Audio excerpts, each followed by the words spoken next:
Bases dropped on Soccer's morning show. John here, Jarrett there, you there. Thanks for hanging out with us here.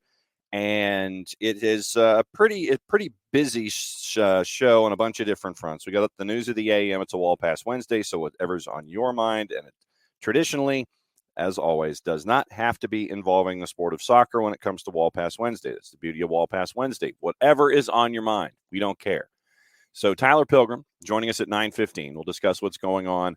And Jarrett, you know, the beauty of, and it's a blessing, the beauty of this time of year is that you get rumors, you get stuff, you get it from all over the place. It is somebody's going, somebody's coming, someone said something, and it's just it's all over the place. And this is the constant reminder that we have to look at, folks. Check your sources, check your sources, check your sources. Yeah.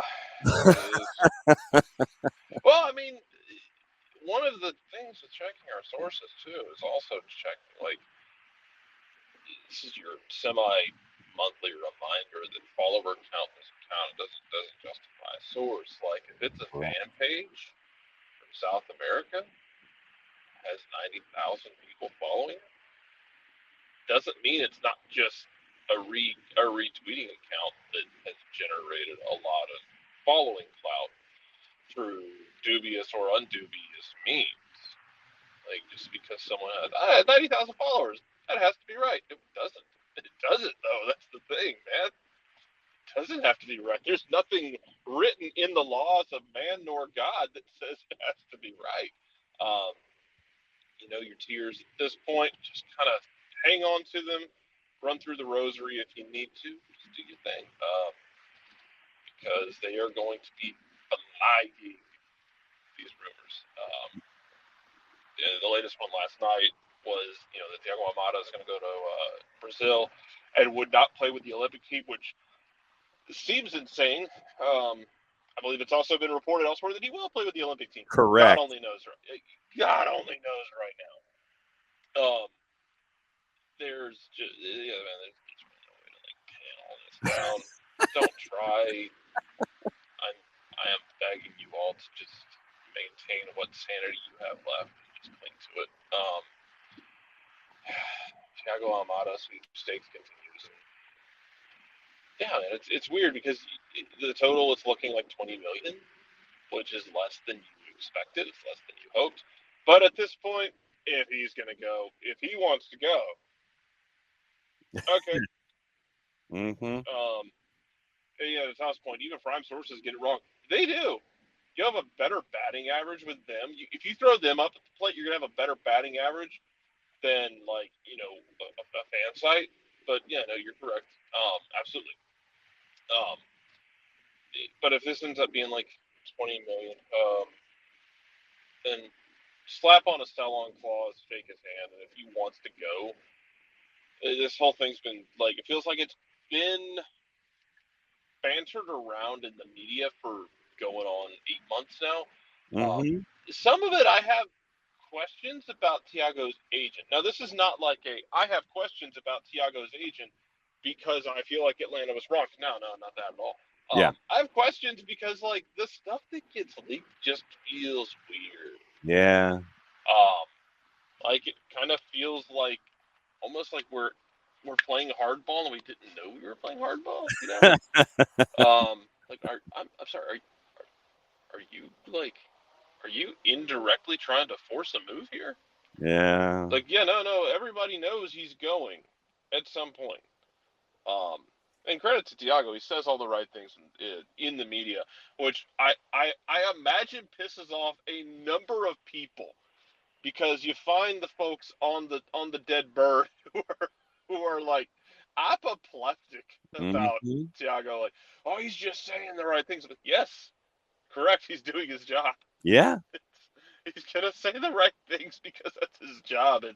It's the way to keep, like, to keep peace, not rile people up, keep everybody on an even keel.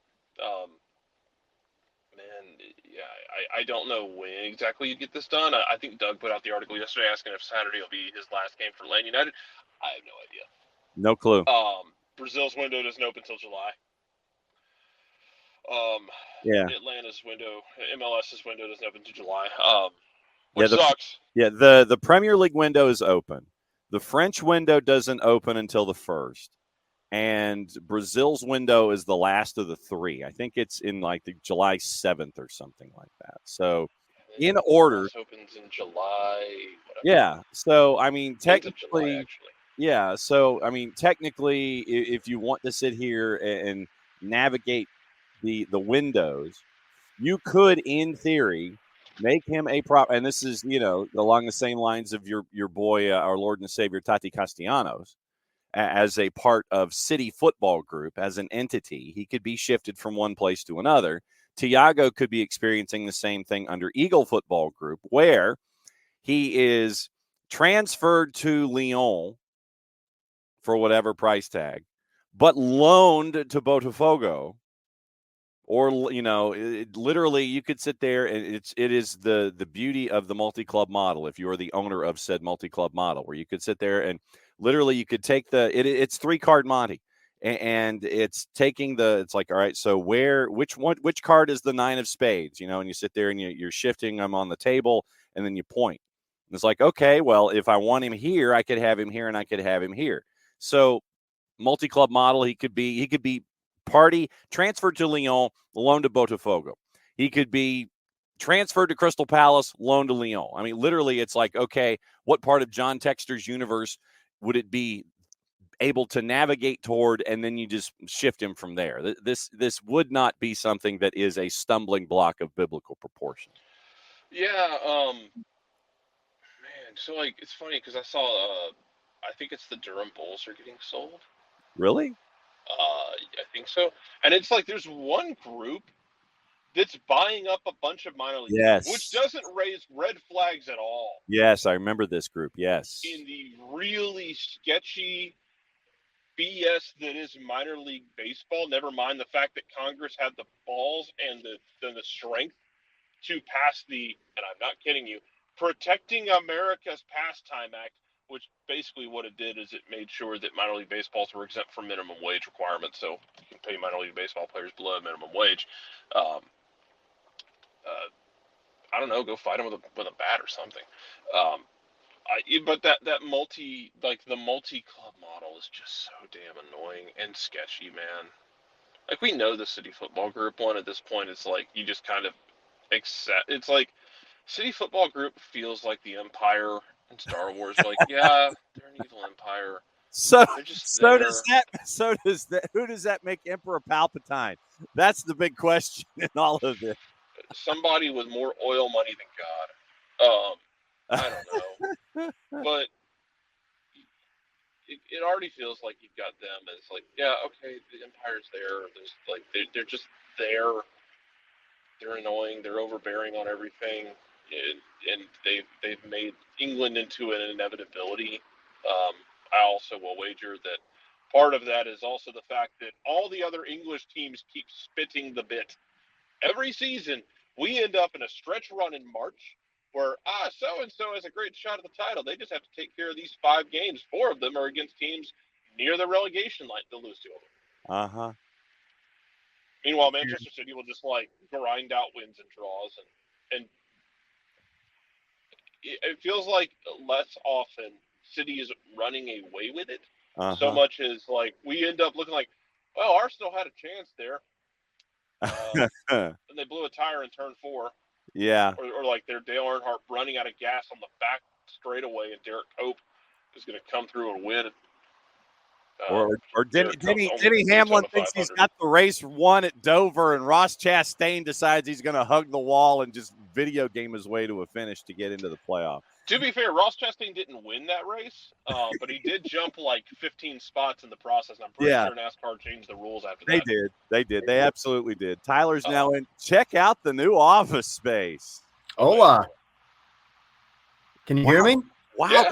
They put you in a closet. Yeah. Hey, but it's soundproof. It's soundproof. Oh, is it? Uh-huh. Well, mostly. I mean, I'm not like NASA soundproofing anything, but you shouldn't be able to hear children running down the hallway or explosions on the other end of the house.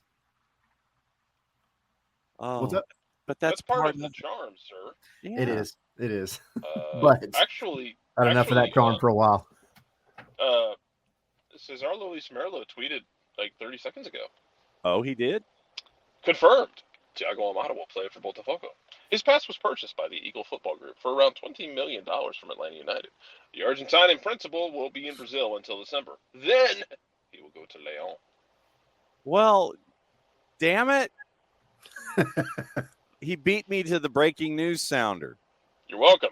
Yes. I've done my job here. So, all right. So, fine. I'm going to rewind it, and we're just going to go ahead and do it this way all over again.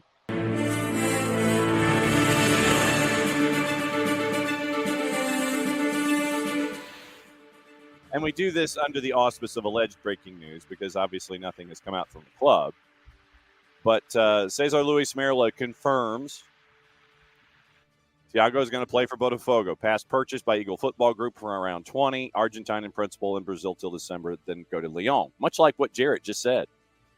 So, like I said, it's there. It's out there, you know. And so we'll keep an eye on it. So, Jarrett, go for it. No, nothing about a sell on, but you got to imagine there's going to be. You're selling him for 20. I imagine there's going to be a 20 very to 25. nice sell on here. Yeah.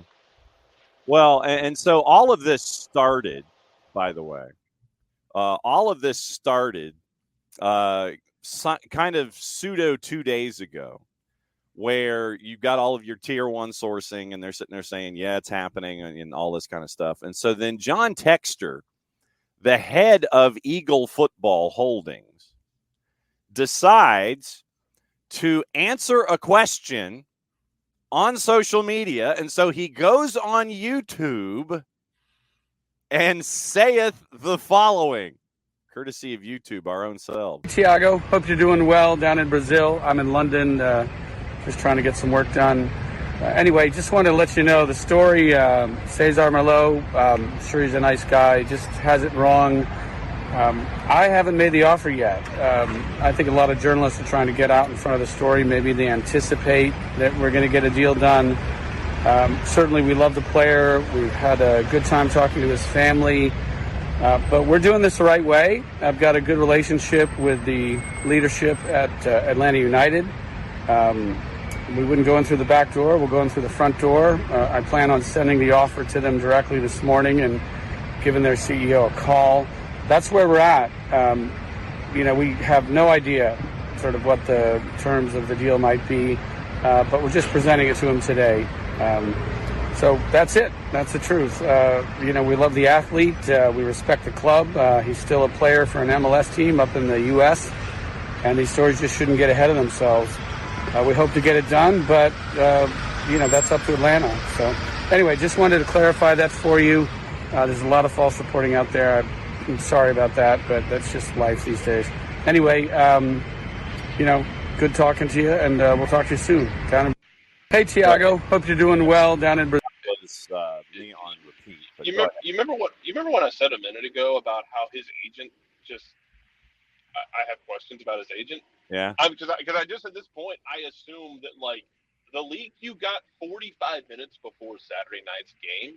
Yeah. I assume it's coming from his agent's side. Yeah, I mean the Tyler, the one thing that we have always learned, and I've got Garth Lagerway from Dukes and Bell from yesterday as a follow-up here coming up in just a little bit. What we have learned in our journalistic endeavors in the past is it is not just what is said, but what isn't said, and not by who says it, but who doesn't say it. Because think of college football coaches who have mega agents, a.k.a. guys like Jimmy Sexton, and you have an opening. College football coach says, no, I have not had a discussion with blank about their job opening. Unless, of course, you're Schlossnagel, apparently, at Texas A&M. But then, it's once again, it's what isn't said and by whom it isn't said by to end a sentence in a preposition in these kinds of cases. Yeah, and also, like, you have to take these are all clues, right? Like this stuff doesn't just happen. You don't have guys like Merlo and Fabrizio and everybody saying stuff like this for no reason. Mm-hmm. So, everybody has to understand too, like from a club perspective and knowing Atlanta, they're not going to come out and say, "Oh yeah, we're talking with them." We don't negotiate. You don't negotiate in public. You don't do. It's just not going to happen. Period. And so that doesn't make anybody on Atlanta's side a liar or being untruthful or anything like that. But they're also not going to come out and just let you know that, oh yeah, we're in contact with John Textor and we're trying to figure out, how to make it work. It's not going to happen. Now, the thing is, like, this is like a really complicated transfer scenario, but mostly because of Botafogo and the Eagle Football Group and all that. At the end of the day, Atlanta just wants to get something fair for Thiago. Mm-hmm. And I think the less Garth says to the media and in general, the better. And so, yeah, I just obviously every time something like this comes around, people are going to go up and down on, give their opinions and all, which is great. But I don't think it's fair to sit there and say that one side wasn't telling the truth, one side's being false, anything else, because there's truth in all of it. But there's also business that has to be considered, and you're just not going to go and conduct business out in the public unless your name is John Textor. Then you just get on the phone and do it. Well, and there are times where negotiations, and it's more often than not, negotiations for players and player transfers falls into the none ya file. None ya damn business. Exactly. And that's you don't want to negotiate in public and sit there and say, well, yeah, we're looking for, term X. We're looking for this price tag. Because then what you do is you set yourself up in the marketplace. Okay, so they've got a player that is in high demand, and they're only looking for this amount, or they're overlooking for this amount. You negotiate in public, you either undercut yourself in the public sphere, or you sit there and it's like everybody doesn't want to deal with you because you're being completely and totally unreasonable in the public sphere. You want to make sure that everything's behind closed doors. Everybody who's important in the business of sports knows who you are as a negotiator. The last thing you need to do is sit there and say, yeah, we're gonna sit on the player and we're gonna sit there and everything's fine and we're not at any cut. No, you don't do that because your rep is at stake, and Atlanta United has established itself for a solid reputation in the business world when it comes to negotiating for player transfers. Hey, Atlanta United, yeah, they're stand-up dudes. You set that reputation going forward, people want to talk to you. You don't want to sit there and say, yeah, they're a bunch of loudmouths, don't go over there, because players talk, agents talk, owners talk. And that's a bad combination if you've got all three saying negative stuff about you. Yeah, and then you add in the price tag as well, right? Like, in any negotiation, you don't ever let the other side know like what your bare minimum is or your max or whatever, right? Like you have to go into it holding some cards close to your chest. That's just the way negotiations are. And so, I mean, look, if I'm Atlanta, I'm doing the exact same thing. Like, I'm not telling anybody what I'm doing. I'm not telling anybody what's going on. And, we've seen numbers over the past year-ish of 25 million, 30 million, whatever. Mm-hmm. That might have been obviously what they would love to get, but they're probably okay accepting 20 million because 20 million is no small fish in the pond when it comes to MLS transfers. Like, I think everybody's caught up on it could have been 30 or it could have been 25 because it's Thiago Almada. And that may be true, but 20 million is a freaking lot of money. And you're still making money on probably a sell on that's attached exactly. To, so exactly. If it's 20, you're looking at a massive sell on, Jarrett, probably in the neighborhood of 20 to 25%. So that would get you to your 25. And it would also keep you in line for any, because if you think about it, Jarrett, what? 2 or 3 more contracts in the history of Thiago Almada? At least. And so you're looking at still a kid. Yeah, and so you're looking. Yeah, unless you maybe sign the 8-year deal with Chelsea and you're Mihailo Mudryk, but the sell on. You can get it. Yeah, and so you continue to sit there, and it's like, 3 contracts are left on the line. you get the sell on for Thiago, and then everything's cool because of those contracts that come down the line. So you're thinking about this. This is Vulcan chess. This is not checkers that you're playing here when it comes to player negotiations and get your bottom. I don't even know if it's that complicated. Like, he wants to go ahead and move. Okay, we got an offer for a deal that is profit with a sell on. He's good with it. We're good with it. Let's go into the summer market to spend money. Okay, great. Here you go. Thanks for everything, bud. Whether or not his last game is Saturday, whether or not he plays Saturday, or however many the hell games he plays going forward, I don't know. You also, again, the window's not open for anybody in relation to Brazil or the United States. So you just see what's going to happen. You wait for the paperwork to get done, and he's going to conduct business as a player the way he has, which is to go out there and play despite rumors, because that's what his job is. What he has to do. I'm sure it's not easy to be able to compartmentalize everything the way that pro athletes do, but it is a skill you have to do that job. It's one of the reasons you have so many zeros at the end of that paycheck. I wonder too, with the sell on, again, assuming there is one. I think it would be wild if there wasn't, or if it was low. If there's not. Yeah. That would be malpractice, I think. But it's if so, it's almost as if Eagle Football Group and John Texter, you're kind of getting a gimme out of it, right? Because they already have it planned out, apparently, for him to go to Brazil and then go over to Lyon, I'm assuming. Yeah.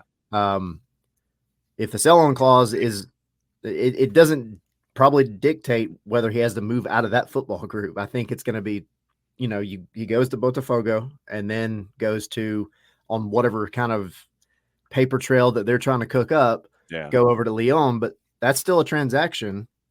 And so Atlanta could be coming out with obviously the 20 million plus a very quick sell-on fee. And then I have no doubts that Thiago would do well in France. And then, from there, couple of years maybe, and then he moves on to something bigger and better, hopefully. Yeah. And so I think it looks like Merlot is adding upon adding here. And so, all right. So principal, Brazil till December, then move to Lyon. So that's what you're staring at with Thiago right now. And yesterday, as a part of the discussion, Garth was on 92.9 The Game, and Dukes and Bell they had questions. And so here was part of Garth's discussion. It was a good 10-minute discussion. Recommend that you go to 929thegame.com, the Odyssey app, download all the stuff. So here's part of Garth's conversation with Dukes and Bell yesterday about the whole thing. It's the same concept, right?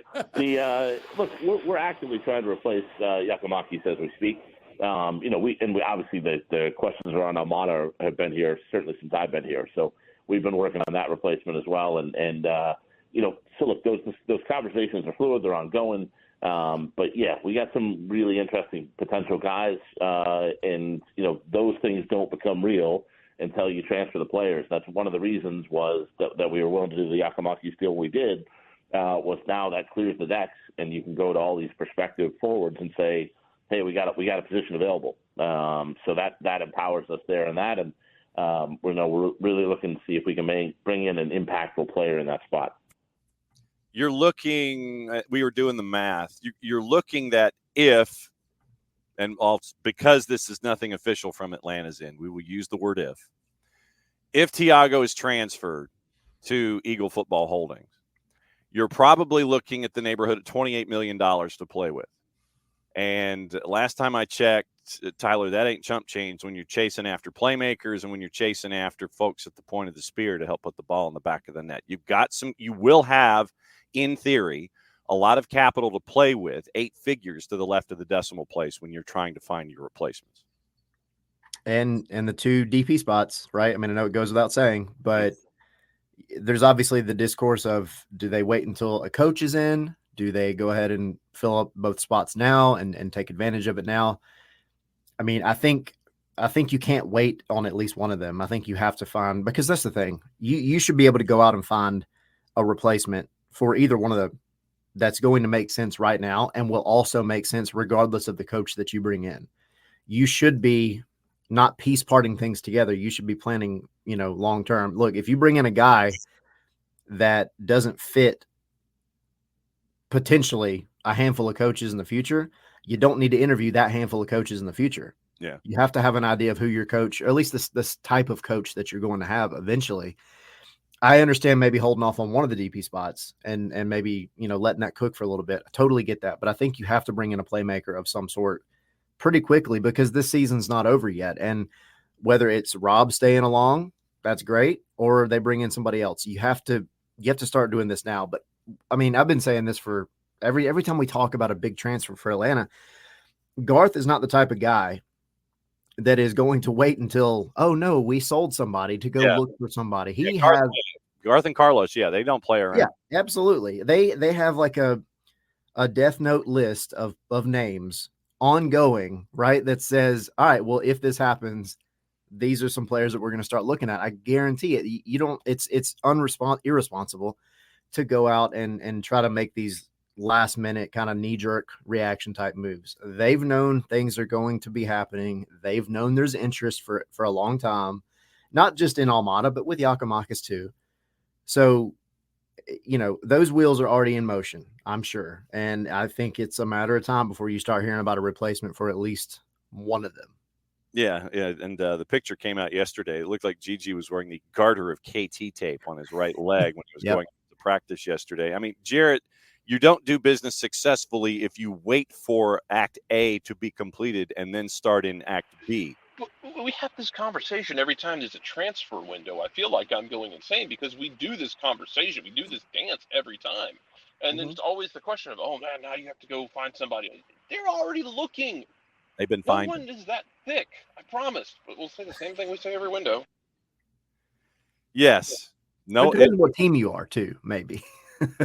Yeah, and if you want to spend money versus can't spend money, then how do you do these kinds of things? It's amazing what happens, say, in a place like Colorado when I don't know, you actually spend money and bring players in. Exactly. Who knew that? Who knew that happened? I know, it's kind of crazy. Now, like, obviously, don't be Chelsea. Like put the money where it needs to go. But like, it's again, Atlanta they don't have an issue with money. I know we always say that, and I feel like I'm like the little nephew that's picking out of Uncle Arthur's pocket saying that, but like they have money, right? Like they have money to play around with, regardless of if you sold Almada. And by money, I just mean in general. I don't mean like salary cap. Yeah. But now you do have space that you can use, and also you're making a lot of money on this particular sale if it goes through. So, I mean, yeah, like.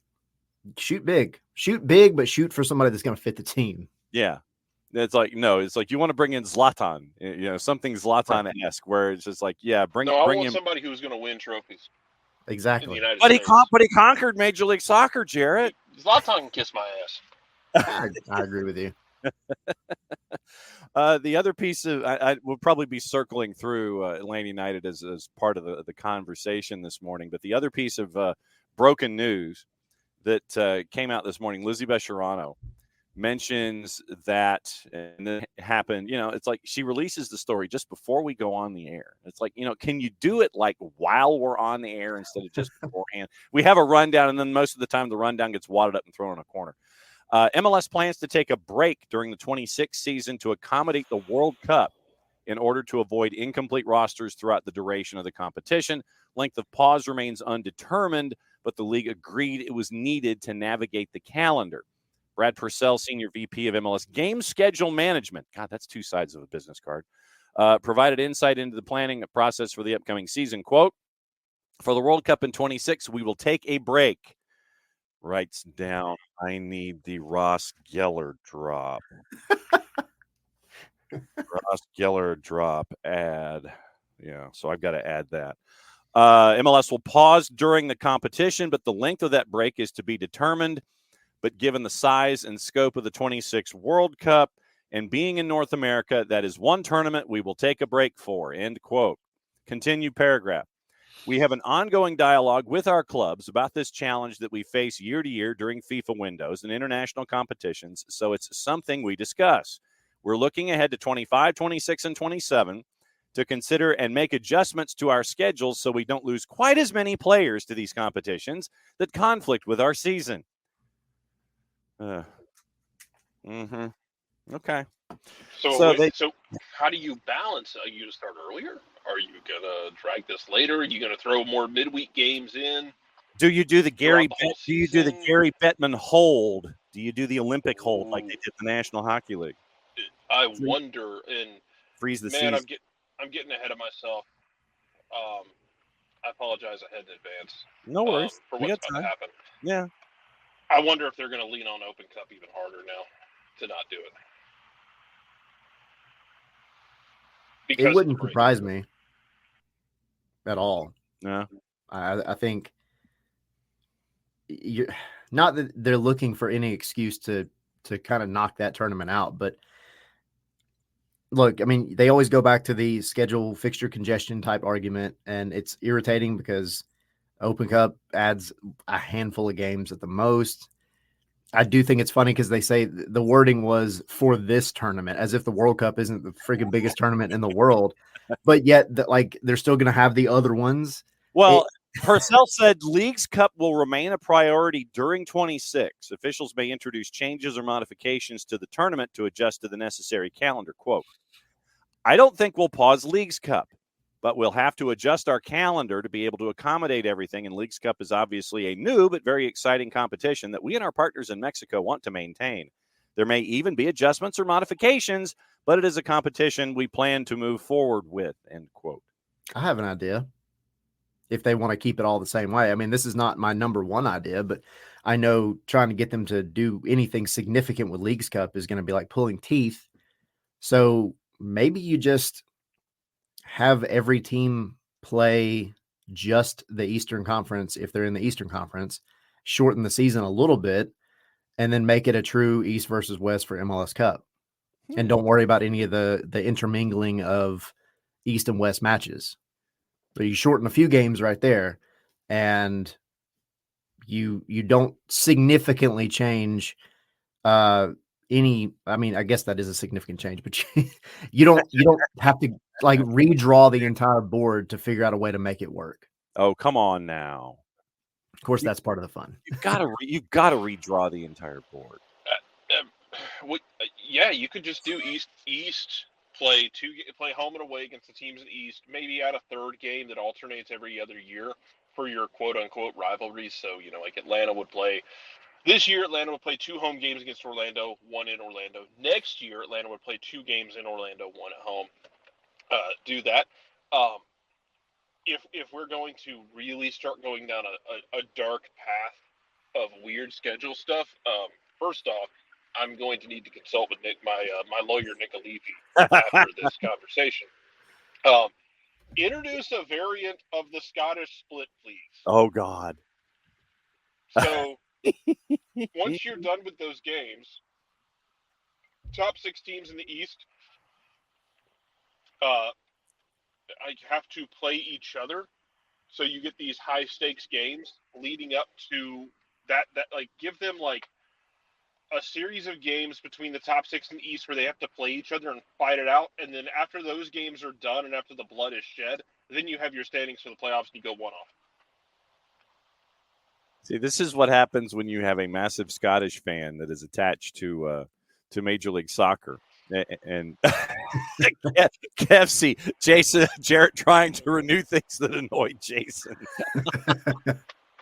Hey, man, look, the split is fun because what you end up with at the end of the season is 8 games between teams that are all crunched together in the standings. So every game has some significance.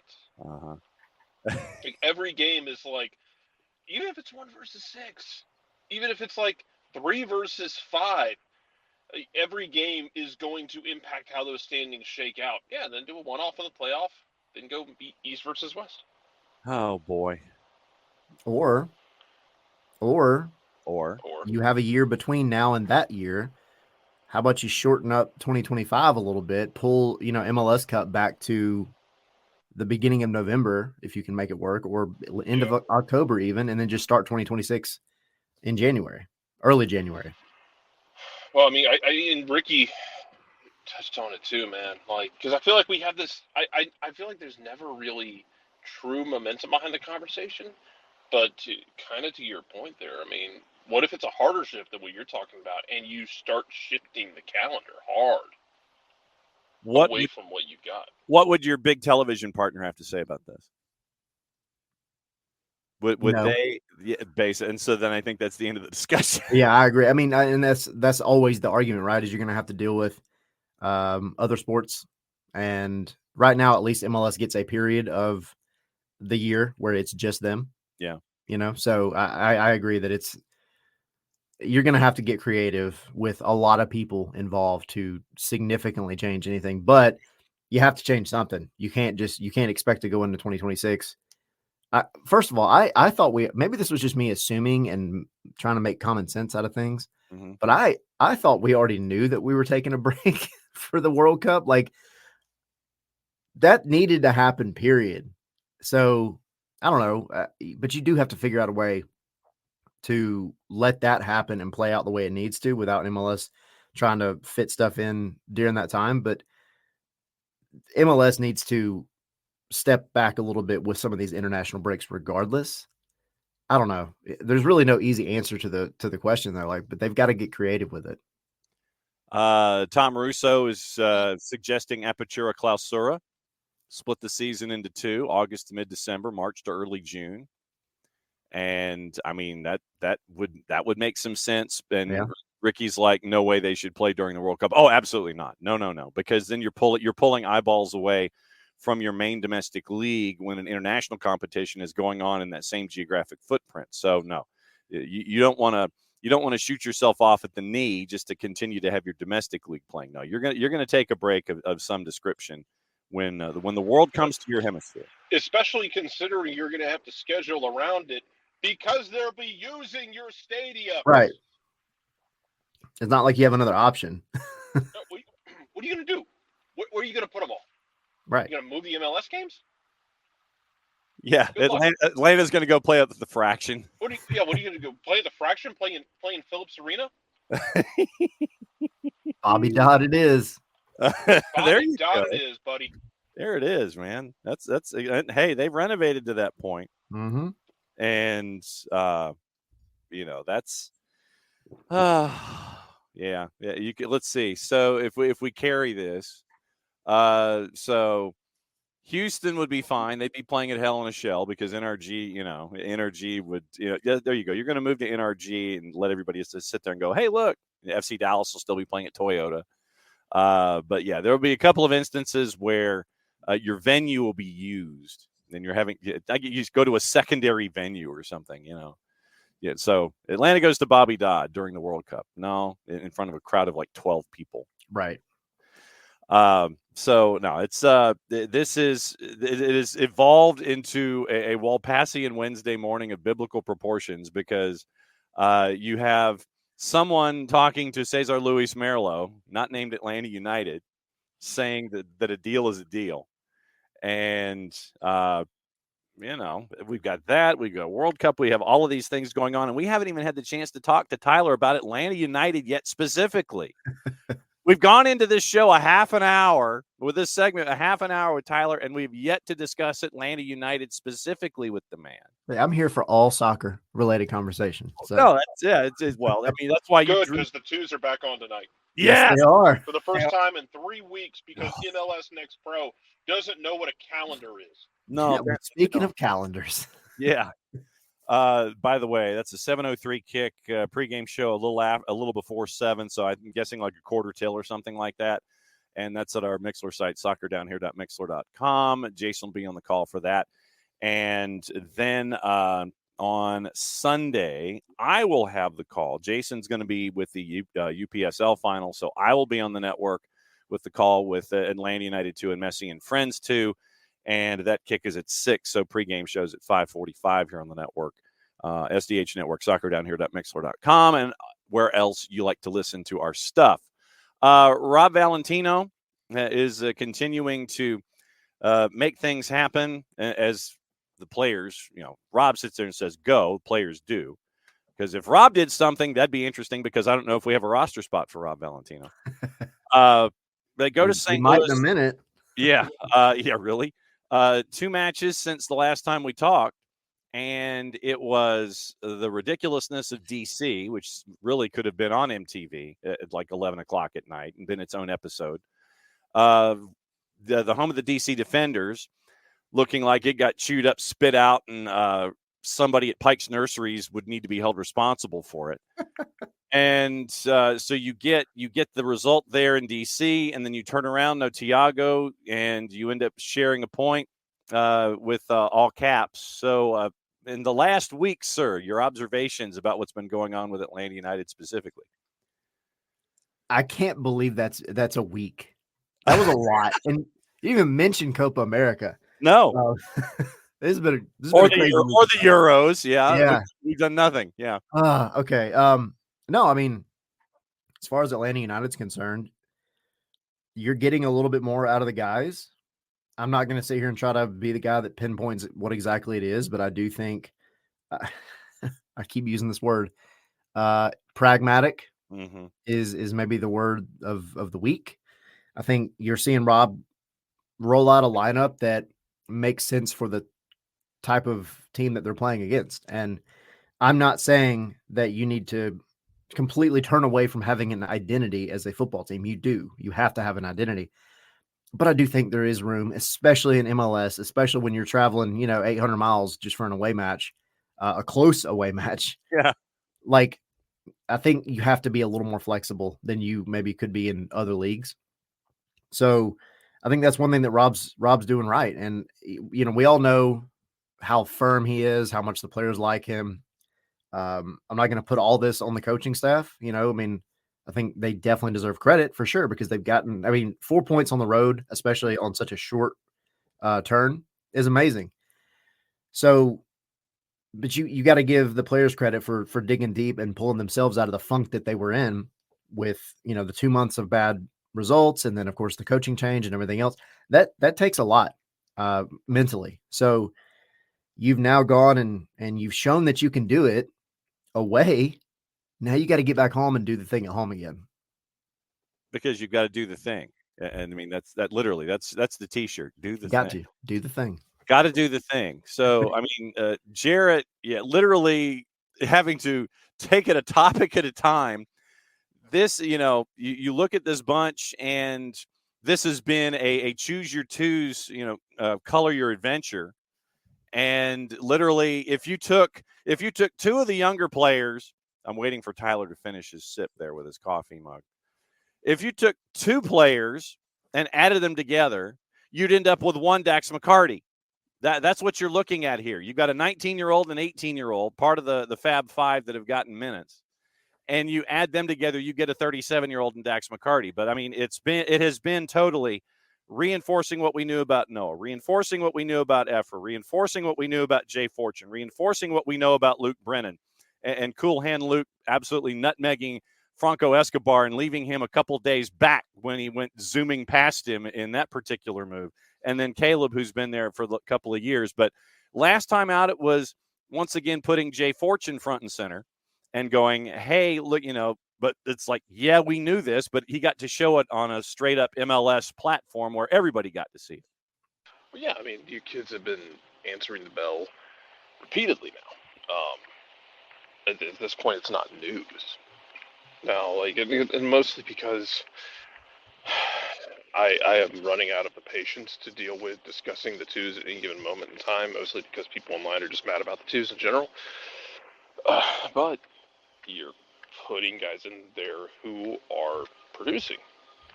Noah Cobb, Efrain Morales, Jay Fortune's been outstanding, to the point where, you want to have a conflict. Let's start a dialogue, because I have to leave soon, and I kind of like setting things on fire as I walk out of the room.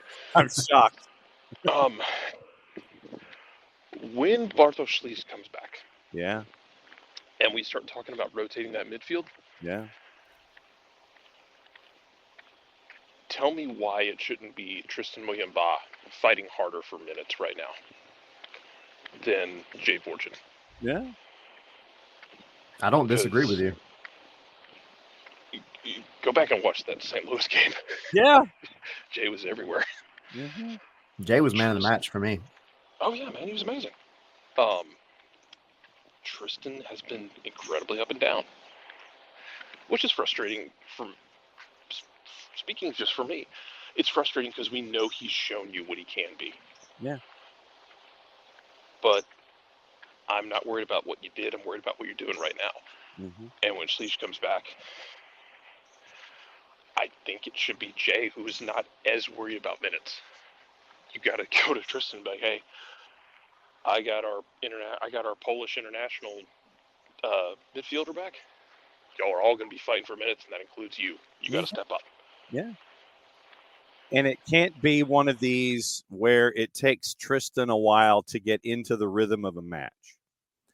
It seems like sometimes it takes a little while for that engine to turn over, and especially on the road where you don't want to fall behind early, you can't afford to have those kind of moments where, see, he set it on fire and he left. He did it.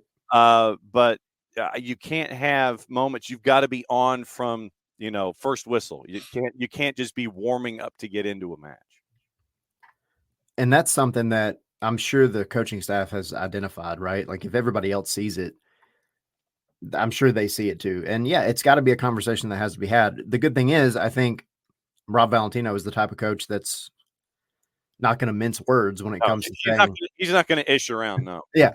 You tell him like, look, get your crap together. You need to come out locked in from literally the opening whistle and stay that way. And you now have the kid, like Jarrett was saying, you have the kid and the other guys back there with the drive and the hunger to back it up and put a little pressure, because we always say it, healthy competition, right, is what drives everything. You have to have that. I mean, it's helped the goalkeeper position this year. I would argue it's helped the striker position this year. The wingers maybe to be determined. Yeah. But absolutely, like the midfield, it's when it's good, it's really, really good. But then again, like you said, when you either don't start off the match the way you want on the front foot, or you kind of do this up and down roller coaster thing throughout a match, it makes it very difficult for anybody else on the team to get into a rhythm. It has to start with the midfield. They dictate the tempo. So, yeah, I mean, Dax McCarty has looked great every time he's been on the pitch. Is he the most athletic anymore? No, but he's still got it in him. But he's got the IQ, and then you have Derek Williams behind him, and they help the young guys, I think, stay solidified. Mm-hmm. Jay Fortune is athletic and is playing out of his mind. Muyumba, I mean, he's got it. Like Jarrett said, he's got it, but it's got to be all the time. And yeah, I would not be shocked, nor would I be mad if you come out in the next couple of games and you see Jay starting over him like maybe not this weekend because Slish is not quite back yet, but overall, absolutely. I'm not going to be upset at that. And with Toronto coming to town, you don't know which Toronto you're going to get. Hopefully, if you're a fan of Atlanta United, you want the one that has been around for the last 5 matches, if not the last 6. Yeah. Not the one that was involved in the 7-goal shootout with FC Cincinnati. And FC Cincinnati is another issue entirely, considering that Miazga's out for an extended period of time. Hagland is gone for the season because of a broken fibula. I have done that. That is not fun. That's at least 8 weeks in a cast and then rehab. I had a tib fib. It was a fracture when I was in high school. Yeah, it was 4 weeks in a cast. Doc said, no, it's another 4. So it was 8. And then you've got the rehab behind it. And so there's going to be issues at the back line for Cincinnati. But and Tom, we're going to get into the Lewandowski PK in hour number 2. That is definitely going to be one of the discussions that we have.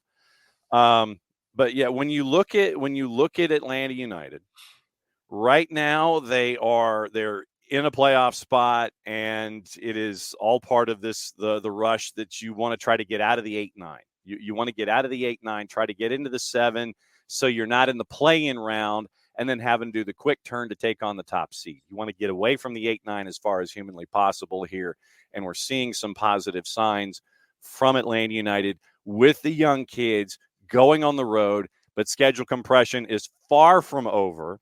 We get into the next round of schedule compression starting Saturday with Toronto. Yay! Yay! I'm so excited. It was nice having a break of 6 days. Yeah. God. I mean, everybody said at the beginning of the year, right? Like you need to stack up the points early because it favors, I think, Atlanta because you had, it seems like a lifetime ago, but you had Giakoumakis, you had Almada, you had all these, expectations coming in from the offseason. And in the schedule, admittedly, you never know in MLS, but it looked good. It looked relatively favorable for Atlanta. Yeah. That hasn't played out that way. But everybody said this was going to be the tough stretch. Well, we've got a whole bunch of wrenches that have been thrown in, and they're still coming out with results. And Somebody pretty took good. the workbench and just went like there and dumped it in the driveway. Just dumped the whole workbench. Yeah. So again, you got to give credit where it's due. Give credit to the coaching staff, give credit to the players, give credit to the young guys because they have been the standouts over the past couple of weeks. Luke Brennan is playing out of his mind right now. Noah Cobb and Ephra both have been just like steadfast. And I got to throw this out there because 1 year ago, right? Like I feel like Noah and Ephraim, they've gotten credit. And I do see people on Twitter and social media giving them praise, which is great. I don't know that it's been enough. Like, that's my thing. I think we're so quick to look at how bad a player does, right? But then when a player does good for a consistent same amount of time, we don't give them credit as quickly. Sadly, most of us aren't wired that way these days. It's I mean, it's you want to harp on the negative. Yeah. Just because it makes you feel better about yourself in that dynamic. I guess. I'm guessing it's like, it's instead of focusing on positive things and drawing us all into a discussion about everything that's cool, you want to sit there and harp on the negative and have all these black clouds hanging over your head. It's like the old Calvin and Hobbes cartoon where Calvin's in a bad mood and he walks up to Susie, and Susie is, the standard of goodness and light that she always is. And because Calvin is in such a bad mood, he turns Susie's good mood into a bad mood. And then the final frame is there's nothing better than, turning somebody into the same mood that you have. I forget, I was paraphrasing, but basically Calvin was happy that he got to turn somebody else's good mood into a shared bad mood, was basically the cartoon that Waterston dropped that day. Yeah. I mean, misery loves company, right? Yeah, and that's how it is. Yeah. And Kefsey, I know you're saying we just did it to Tristan, but the thing is, I've been very, very, this is not a word, praiseful. But I'm making it up. It is. I've given praise. Yeah. To Muyumba. Since he got here. I thought he had a great end of last season, but I do feel like he's been up and down this season. But going back last year, how many people were, super excited about Derek Etienne Jr. coming in, and everybody kept saying, well, he'll get there. He'll get there. He'll get there. Well, now we're at about the time where people started to think, all right, well, he might not get there. And now this is not looking great for this signing. And so, but now you've had Noah Cobb and to a degree, Ephraim Morales that have come in and just stood on their head multiple times in multiple games. They've been consistent. It's not like they're having one-off games. And we're at that point in the season where, they're starting to get attention from outside as well. Like, it's not just Atlanta fans. I think you see this with other like opposition, folks on social media. They see these players and they have something to say about them. Up in Charleston, Alan Carlton was another one that came on, and the Charleston people were talking about how good this kid was. So, Atlanta's pipeline and the academy, the twos, like, they're doing the job, and they are keeping this team afloat right now when it was supposed to be really difficult. Yeah. And after Toronto, the beauty of having the calendar, after Toronto, at New England, July 3rd, staying on the road, not coming home, going to Rio Tinto to take on RSL Saturday the 6th, turn around, come back here to the Fraction, Open Cup with Atlanta and Indy on the 9th, traveling to Montreal on the 13th, coming back, and then finally getting a home match with NYC on the 17th, home match with Columbus on the 20th, and then you have 5 days to rest before Leagues Cup on the 26th starting. And that is your schedule compression. So it's 1, 2, 3, 4, 5, 6 matches in the month of July in an 18-day period, 19, 20, 21, 22. So 22, so 7 matches in 22 days in multiple competitions. Do I have that right? That sounds right. Yep. 2, 4, 6, 7, 7 and 22 to get you to Leagues Cup. Yay! Awesome.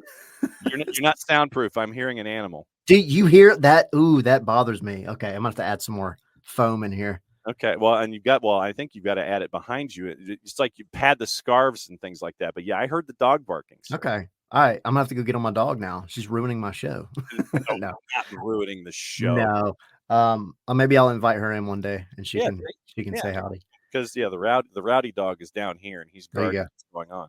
Somebody must ring the doorbell. Yes, he's the same way. Hour number 2 here on Soccer's Morning Show on the SDH Network, and Tyler Pilgrim from Scarves N Spikes joining us. And the fourth held up the light board, and we basically told him to go screw. And we haven't even talked Copa. We haven't talked Euros.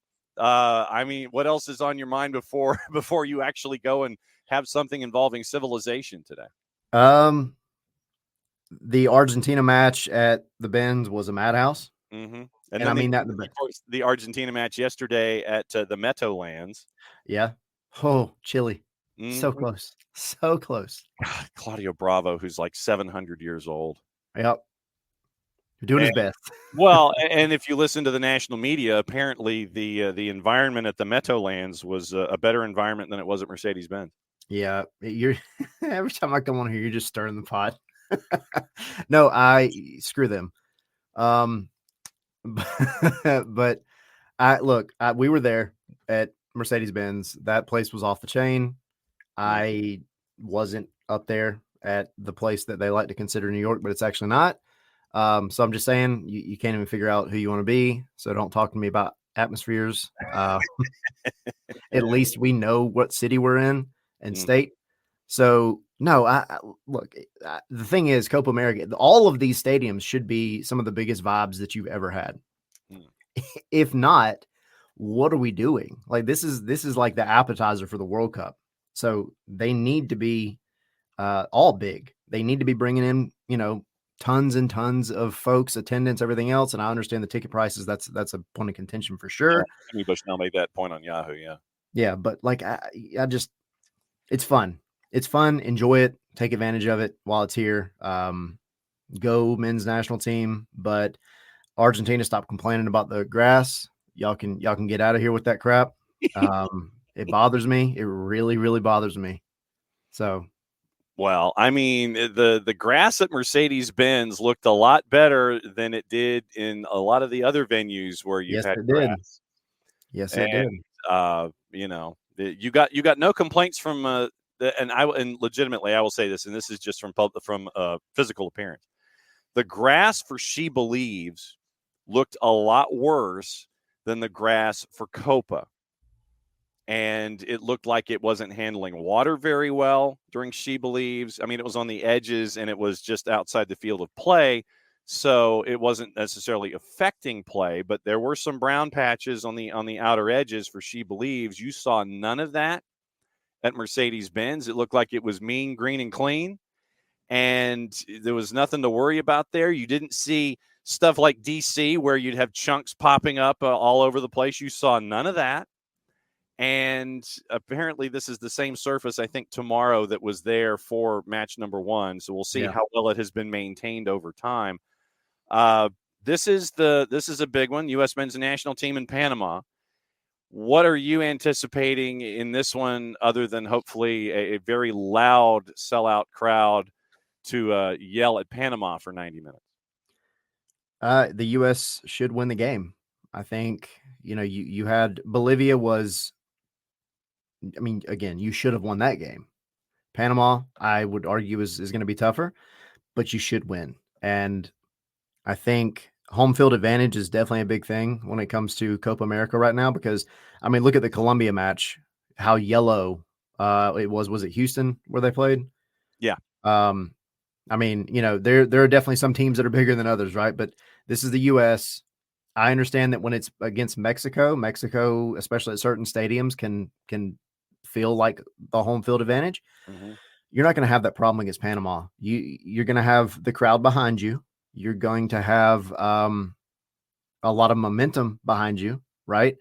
And you should come away now being at the end of tomorrow, 6 points in the group. So, but yeah, I mean, ultimately, this is a historic moment, right? It's been so long since the men's national team played here, and they've never played at the Benz. So I hope everybody takes a minute to just take it all in. Obviously, hope for a win, but this is going to be, again, very similar to what it's going to feel like in a couple of years when the World Cup shows up. Yep. And the thanks to Tom Russo for letting us know that press box, that's the link to follow. And so basically, Tom saw that picture. Yeah. A hot dog in the media lounge at SoFi, and I'm staring at the picture. Oh, yeah, it's bad. It's bad. Copa Media Lunch. Hot dog served with a side of potato wedges and a cookie. $25. Or you could have crispy chicken tenders served with a side of potato wedges and a cookie for $25. I guess these are cooked by Gordon Ramsay, apparently. Or you could have the Southwestern salad, romaine, black beans, corn, tomatoes, green onions, tortilla chips with a side of chipotle dressing, chips, and a cookie for $25. That's at SoFi, man. I'm just saying, there's one stadium out there that's just feeding the people that are there covering the team. Thank you, Arthur Blank. I appreciate it. I mean, it's we. That's embarrassing, honestly. We are blessed, brother. I'll tell you that. Yeah, but that is embarrassing, though. Like, look, that's a whole different topic. Like stadium concession prices. Obviously, we are very spoiled in Atlanta. Grateful for it, for sure. But like, dude, $25 for a freaking hot dog. Get out of here with that crap. Like, get out.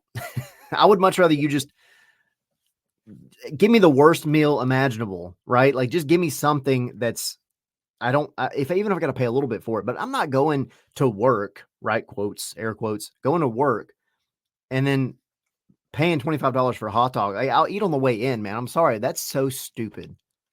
That bothers me. Well, it bothers me. Inhospitable. Well, and I mean, legitimately, how many of us in media can afford a $25 media meal? Right. Like, I don't work for MLS, guys. Sorry, but I'm not getting paid to go out and force myself to spend $25 on what probably is a 50-cent hot dog. I mean, the profit, the profit and the P&L margin on that. Yeah. I mean, come on. Yep, I was offended when I saw that. This is the first time I have seen this. But yeah, if anybody thinks that those of us in the industry can afford a $25 hot dog or a $25 crispy chicken tenders cardboard pseudo plate, whatever. It's like that lunch that you get back in like middle and high school that was like the sheet, like the 5x3 sheet of pizza that was partially made, like 45% out of cardboard, and then you're charging $25 for it. That's ridiculous. Oh man, I disapprove. Yeah, disapprove. Absolutely disapprove. But now that we have kept you for entirely too long, what is and Tom, see, like I said, Tom goes, why is media being charged for food in the first place? That's a question for CONMEBOL, Tom. Yeah, I mean, I never want to just go in anywhere and expect that they're going to feed me, right? Like I guess I'm just not that kind of person, but also like the question is there. Even if you're charging, why are you charging $25 though? Right? Mm-hmm. Like that's a lot. Not everywhere is going to have the facilities like the Benz or the money like the Benz to just give great food. I get it. But also don't be jerks about it. Like $25, man, for a hot dog. Come on. You're paying LA City prices anyway to go cover an event at SoFi. Right. And it's not just one match. It's a handful of matches there. It's a handful of Allegiant. You're not just having to pay this once. You're having to pay LA prices more than once. And if you're a member of the media who literally, I mean, there are a lot of us that, in our younger days would live on the media meal and would just go cover things just so we could eat. And I mean, legitimately, at SoFi for the Copa media lunch to have 3 options all at $25 when you're already spending a boatload of money to go cover the event in Los Angeles and paying LA prices and then having to pay LA prices to eat. I mean, I know that we as members of the media seem like we kvetch about things that we shouldn't. And there are a lot of things that we shouldn't kvetch about in the media, but a $25 media meal, that's out of hand. Yeah. That's over the top. Out of blanking Over hand. the top. And that's the thing. If you're going there every match, right? I forget how many there are at SoFi, but I mean, you're looking at maybe if you were to go and buy a meal every time you were there just to eat, you should be smarter with your money, first of all. But that's like $100 if over the course of the entire tournament, I think, if I got my numbers right. If it's 4 matches, it's $100. Yeah, that's crazy. And unless you can write it off, then you're going to In-N-Out. And there's anything wrong with not going to In-N-Out, but I'm saying you're going to In-N-Out instead of dropping 25 on the media meal. But if you're there at SoFi all day, then you ain't got no choice but to eat there, because I don't think really there aren't a whole lot of restaurants in and around SoFi out by the airport anyway, because SoFi takes up all the space. Now that we've gone down that road, what's going on at Scarves N Spikes? So we obviously have our show tonight. This is not official, so I'm not may have Kevin Egan on tonight. I've heard of him. Yeah, I've heard of him. He's a good guy. Somebody said he's Irish. I don't know. But yeah, we may have him on tonight. It's not confirmed yet, but it's looking that way. So have him on, and then tomorrow, obviously Copa America, and we'll be back at the Signia Hotel, hanging out for a little bit before the match, starting at 4, kickoffs at 6. We'll get you done by 5. But we're going to have the chief communications officer of U.S. Soccer, Neil Buth, will be there hanging out with us for 20 minutes or so. He's going to just chat U.S. Soccer in Atlanta, men's national team, women's national team, everything U.S. Soccer related. And so it'll be in person up at the Nest on 4 bar in the Signia Hotel right next to Mercedes-Benz Stadium. So rock on. Easy walking distance. Yes. And so Tyler is going to continue to drink his morning beverage out of his Scarves N Spikes mug. Go ahead and plug where they can grab all their gear. There you go.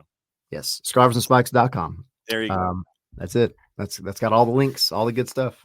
And he's also going to try and find more egg crate, because if we can hear his dog, then apparently Tyler thinks that there's an issue with that. Yes. So we will catch up with you soon, my friend. We will see you down at Mercedes-Benz. And I don't know if I've got parking yet, and I don't know if I'm going to get parking, if I'm going to take advantage of it, because considering everything that's going on, I don't know if you can get in, but I don't know if you can get out. That's the problem. Yeah. At least there's no $25 hot dog. True. Yes, absolutely true. And AMBSE needs to get as many hats tipped on that as humanly possible. Be safe, my friend. We'll catch up with you soon. All right. Thanks. All right. That's Tyler. He's constructing things. And Mazel Tov and getting into the new house, by the way. And the office. The fact that he is in a hermetically sealed booth, or almost hermetically sealed, because if we can hear dogs, it's not quite hermetically sealed. But congratulations on moving into the new house. He's got his own room, and the dog is going to want to sit there and be through all of it. Tom, to answer your question, we did not. In the old media and staff cafeteria at the TED, we did not. I mean, of course, it wasn't like, the food that we get on a daily basis, thanks to AMBSE at MBS. But no, I mean, literally, it was like hot dogs and burgers. And then one of the big things when you were at the TED, you got and going back to Atlanta Fulton County Stadium, is that you had to have the lemonade, and it was all of that stuff. And because it was just like, it was bar food, but it was free. And then I also remember when you would go cover games, you'd cover Braves games, when the interns would bring the ice cream down the lines in the 7th inning. They wouldn't have the ice cream. They wouldn't have the ice cream in like a cooler where you could go and get it ahead of time. But 7th inning, covering a Braves game, you would get the interns, and they would have the trays of the ice cream bars and everything. You take one, and then you pass the tray down, and everybody would get a dessert. God rest his soul, Bill Conlon, Philadelphia Papers. He was on Sports Reporters for the longest time on the Four Letter Network. And when he would come and cover Phillies games, and he would see the tray come down from the intern, I think what he would traditionally try to do is he would position himself at the edge of the row, so he'd be the first person to get the ice cream. But like I said, God rest his soul. When he would come and grab the tray, literally he had this look on his face like, it's the tray, it's all mine. And the fear that was in the intern's face when the tray would go to Bill Conlon, and it looked like Conlon was going to take. It's like, I don't know what y'all are having, but this is mine. Conlon was a rotund sort. Easily 3 spins on the Toledos. But, yeah, literally he would position himself to where he would take the tray, and he literally, if anybody else down his row got ice cream, they were lucky. Conlon would sit there, and he would just stare at the tray and choose and figure out which one he wanted, and it would end up being which ones he would get. So if you sat down the same row as Conlon, you were lucky to get an ice cream bar. But he just, if I remember correctly, he was a fan of the strawberry shortcake popsicle. So those were the ones that he would get. But, yeah, seeing the look on his face, just the joy when the tray would get there, and the fear in the Braves intern and handing it to him, that is one of the memories that I will always have when it comes to the media meals that you would get when you were covering the Atlanta Braves. But, yeah, we didn't have to pay.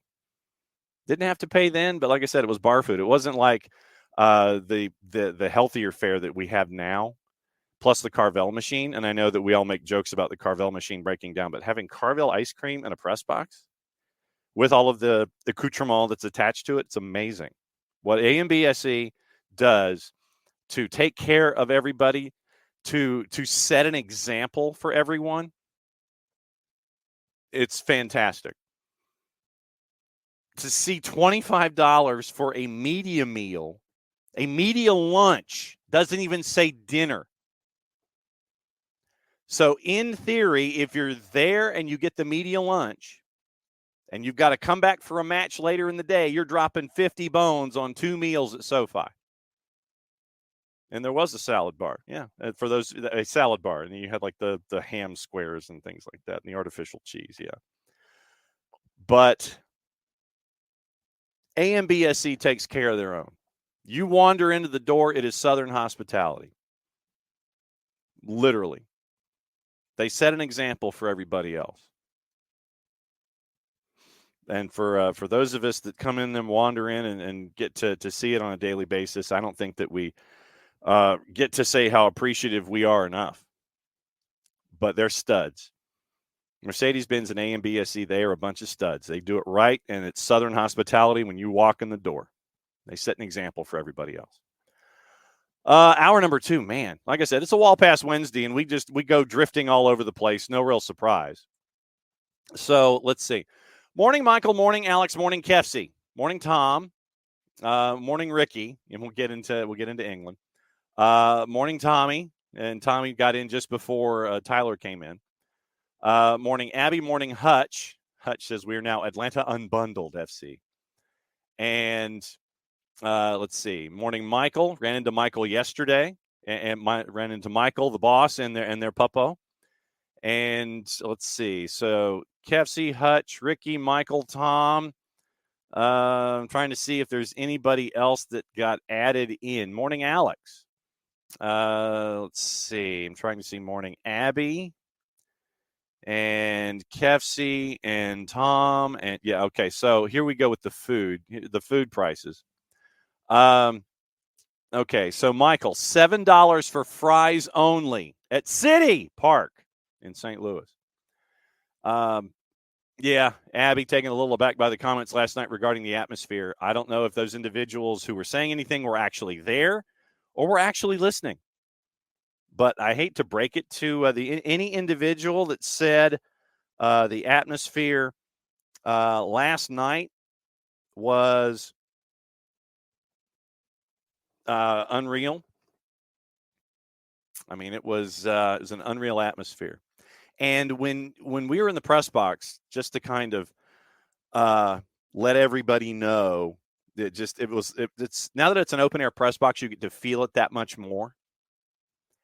And it was 70,500 and change, and it was crazy loud. And you can ask Maddie and Jason this. Literally, I just started getting a case of the giggles every single time that the Argentina fans would start chanting, and you just the noise level gets raised to a certain point. And to have that kind of atmosphere in that building with that kind of event and everything that's attached to it, when you have 60,000 Argentina fans in a building out of the 70,000 that were there, and the Canadian fans that were in the 300 level that were loud, and I don't know if they had a voice for 3 days after the fact, but it was unbelievable, that kind of atmosphere. And anybody, I will challenge anyone that says an open air atmosphere like at the Meadowlands was better than what you had indoors at Mercedes-Benz Stadium. I will challenge you on that openly.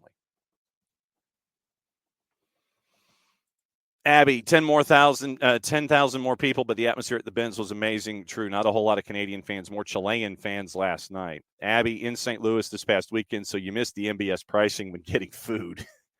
And yeah, Tom, why is media being charged for food in the first place? I know. Abby, although I will say St. Louis had a wider variety of food choices in their stadium, even though only on one level. Yes, I think that St. Louis needs a fan strike on food and beer prices. But Michael did admit, and he said, yeah, by the way, really liked City Park. Close to field seating, great grass field, full roof over the seats. I still think that they didn't pack enough. I don't think they put enough in the capacity. How can baseball stadium allow food to come in and football does not? I don't know. That's a good question. It might be just a venue by venue thing. Abby, public service announcement. Those going to the Outlaws Atlanta tailgate starts at 12. March starts at 5. Gates open at 4. So 12, 5, and 4. Those are your notes. Yeah, the ref of Chile, Argentina last night. Yeah, he wasn't taking nothing.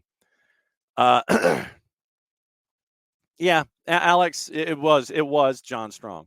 And I will specifically, and he was at Mercedes-Benz. He was there for Argentina. And he was there for Argentina, Canada. And also making comments about the turf and sitting there at the turf at the grass that was put in at MetLife. Oh, yeah. Oh. But obviously the world has gone to hell at Mercedes-Benz. So, yeah. Alex went ahead and said who it was.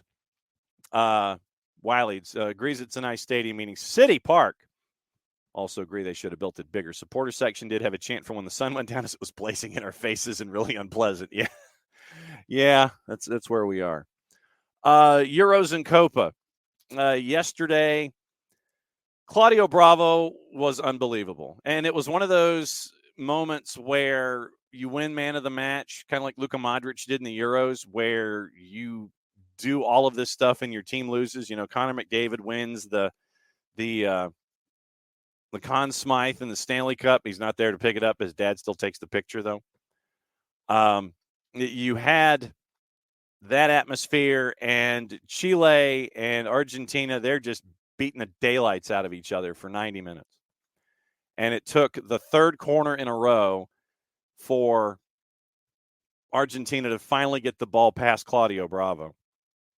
Yes, why Peru didn't get 2 reds is unclear. We'll get into that in a sec, Kevsey.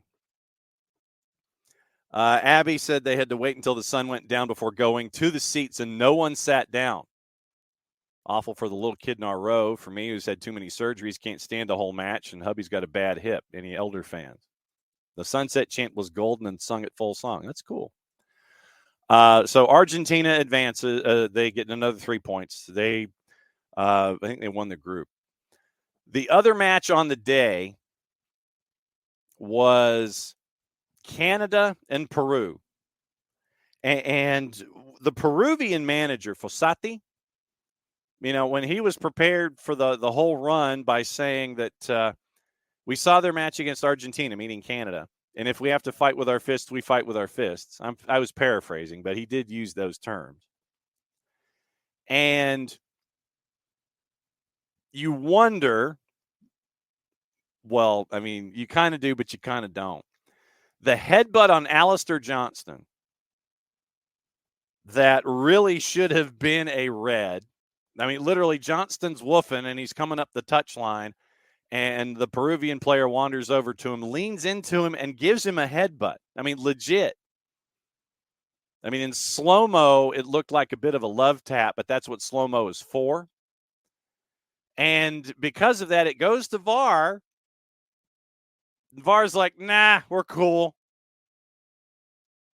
And the Peruvian player just kind of gets a talking to. Literally, you see the center ref put his hand on the Peruvian player and go, like, bruh, don't do that. This is your warning. You're not supposed to do that. To be perfectly honest, in a situation like that,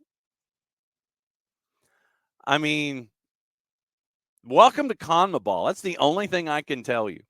For those of you who have seen any kind of a CONMEBOL tournament, anything involving national teams, Chile and Argentina sharing a 4,000-mile border. You get that kind of competition in these tournaments. When the head coach for Peru, who, by the way, was 3 buttons down on a white dress shirt and had gold chains that made him look like B.A. Baracus from the A-Team, and I mean that in the most highly complimentary way possible, he did not give one ish about what anybody thought about his fashion choices, and good on you. But it should have been red. And then you finally do get the red on the tackle on Schaffelberger. You go studs in, that's a red. 15 minutes later, Canada scores their first ever goal in the Copa, get their win, stave off any kind of elimination, probably heading to the knockout. But I think one of the bigger heroes in the yesterday was Maxime Crépeau coming to the aid of the AR, who had collapsed because of heat stroke. All indications are out of Kansas City is that the gentleman is in stable condition. But Maxime Crépeau coming to the immediate aid of the AR, who was on the sunny side at Children's Mercy Park, and that's hell. I mean, literally, it was in the 90s, matching humidity, gave it a field temp of 101, and you're running your ass off up and down the sideline in the sun. I understand why your body gave out. But Maxime Crépeau gets full credit from a humanitarian standpoint. He was my MVP of the day, making sure that everything was okay with the AR, that he got treated, and that everything was okay with that AR. Like I said, he is now listed stable in a hospital in Kansas City. But yeah, Maxime Crépeau, you get full credit for what you did yesterday. On the field, Maxime Crépeau continues to get full credit for just being insane between the sticks and keeping Canada in it and making a lot of saves. But that was yesterday. And so that brings us into today in the Copa. And we'll get into the juice boxes here and let you know what's going on when it comes to the Copa on the day. Let me see where they've listed. Okay, so they actually do list it as a South American juice box event. Today it's Ecuador and Jamaica, and I think this one's at Allegiant in Las Vegas. And what we've seen also from CONMEBOL, and Doug Robertson of the AJC alluded to this earlier in the week, especially it was during the match at Mercedes-Benz with Argentina and Canada. CONMEBOL, if you notice the fields themselves, and yesterday you really could look at it with the lines for Sporting Kansas City and how they were drawn over, painted green, whatever you want to do.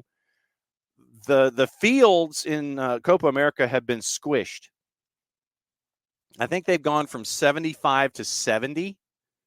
So they are smaller, and I did notice this at Mercedes-Benz. They are shorter from end to end, and they've been squished. And I'm guessing they do that just to make things more exciting or whatever. I think it's like 110 by 70, I think is what you're staring at instead of 115 by 75. So, yeah, the fields are smaller, less surface area, more chaos, and you've seen that.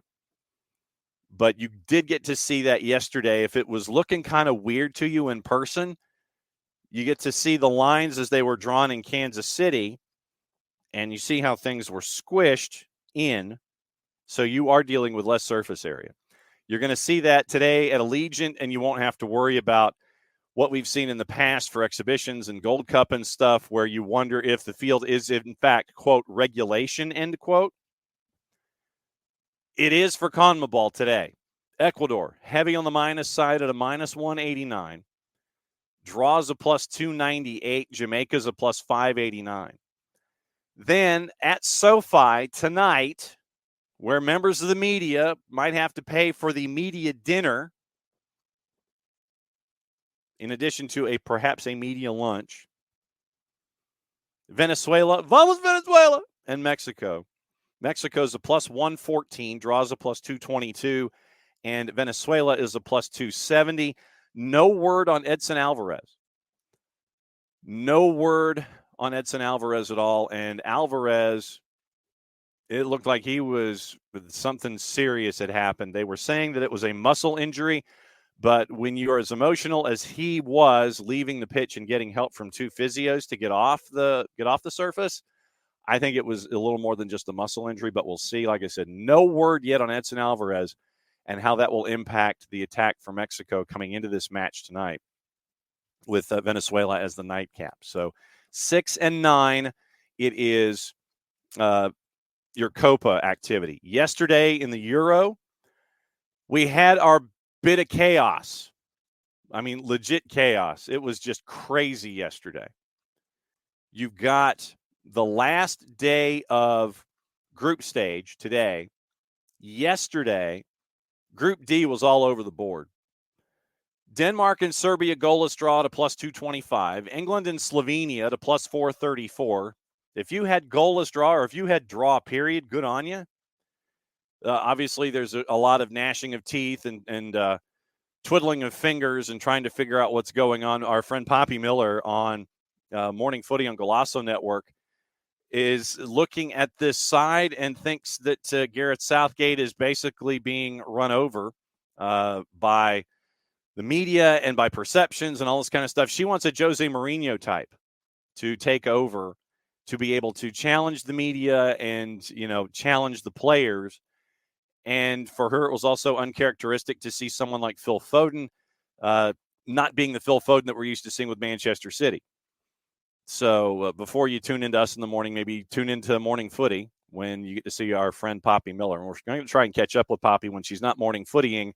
We can catch up with her about her beloved England and find out what's going on. But Poppy wants a Jose Mourinho type to take over as the next manager for Gareth Southgate. She has been one who has shown concern, hand to chin, gnashing of teeth, etc. So England at a plus 434. France and Poland, they drew at 1-1. We'll get into the Lewandowski PK coming up here in just a bit. Austria and the Netherlands. You want chaos? That was chaos. Ralph Rangnick, not quite full-blown Nick Galifi press. It was maybe lowercase. But the craziest match of the day, Austria over the Netherlands 3-2. So that sets up the standings in those two groups, where you end up with England winning Group C, Denmark finishing second, Slovenia third, probably getting in on goal difference, dead even. They've only scored 2 goals, though. We got to keep an eye on that. Serbia going home. Group D, Poland going home. And so that means that Bartosz Slisz, the newly married Bartosz Slisz, will be working his way back toward this particular part of the planet and helping out Atlanta United.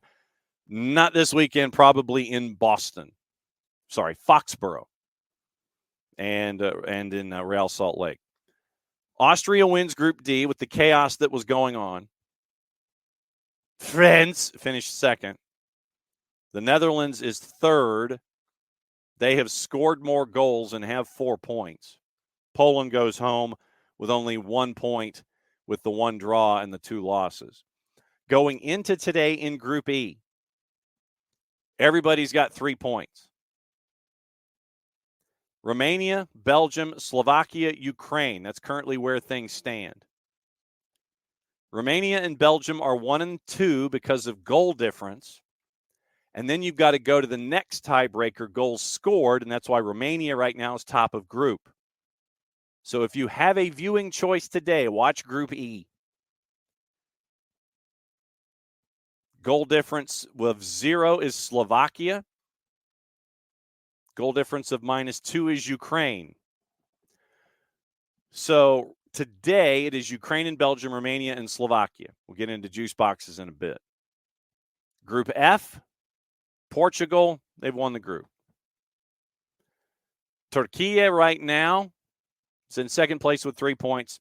Czech Republic and Georgia, they got some work to do. Czechia is playing Turkey. And Georgia, there's a great write-up on them in The Guardian, I want to say. And it's a really cool write-up on Georgia, the lowest-ranked team to make it into the tournament at number 74. And they feel like they're playing with house money. We know what we got to do. Who's to say that it can't be done? Does Portugal rotate? Georgia wins. Then all the pressure is put on Turkey and Czechia to try to figure out what to do from there.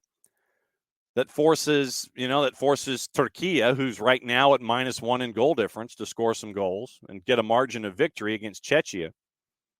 For all intents and purposes, Turkey and Czechia has got to be an elimination game of several different levels. Third place teams right now: Netherlands, Slovenia, Slovakia with a match in hand. Hungary. Netherlands at 4 points. They're the only one with 4. Slovakia, if they get a draw, they would get to 4 points. Slovenia right now, even on goal difference, even on goals scored with Slovakia. Hungary at 3 points, goal difference of -3. Croatia's at 2 points. For all intents and purposes, they're out, and Czechia is at 1 point. They've got to win and maybe get some help. So that's what you're staring at with the Euros. Today, the juice boxes that are attached to the Euros. Slovakia favored at a +210. Draws a +119. Romania is a +284. Ukraine, a big underdog, going up against Belgium at a -152. Draws north of +300. Ukraine itself to win is +440. Your 3 o'clocks, Czechia and Turkey, the juice boxers threw a blanket over all of it. 168 for Czechia. Turkey is a +172. Your draws a +235. Georgia to win against Portugal is a +952 in the composite. Portugal is a -323, and your draw is a +459. We do know 2 of the matchups in the knockout: Switzerland and Italy. Italy favored, Germany big favorite going up against Denmark. So with all of the chaos that happened yesterday, a lot of folks said France and Germany, they might be meeting a lot sooner than the end of it all. But that's where we are when it comes to all of this stuff and the Euros. Abby was in the 11th row downstairs. Only the front row was sitting. Yeah, Katie, that group is nuts. She needs Kornacki to break down the math. Maybe we can get if Peacock had done the Euros, then you could get Kornacki and his khakis to break it all down. Which brings us to this moment that happened yesterday. And I don't know how it ended up being what it was. This is courtesy of our friends at Fox Soccer and UEFA. And it's our buddy Robert Lewandowski and how he did what he did. This is how it was called on Big FOX and FS1. It's Robert Lewandowski. And it's saved brilliantly by Mania. Wonderful save by the French goalkeeper. Well, they're going to check now whether the goalkeeper moved on his line.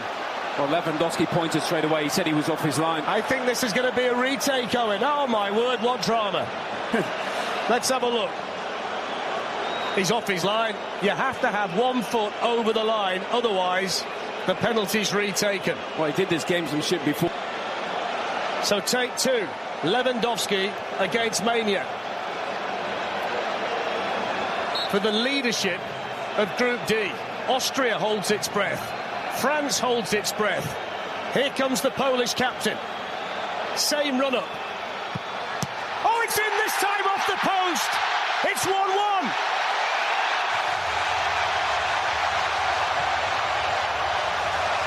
At the top level of international sport, the margins are so fine. Just nestles that into that bottom corner.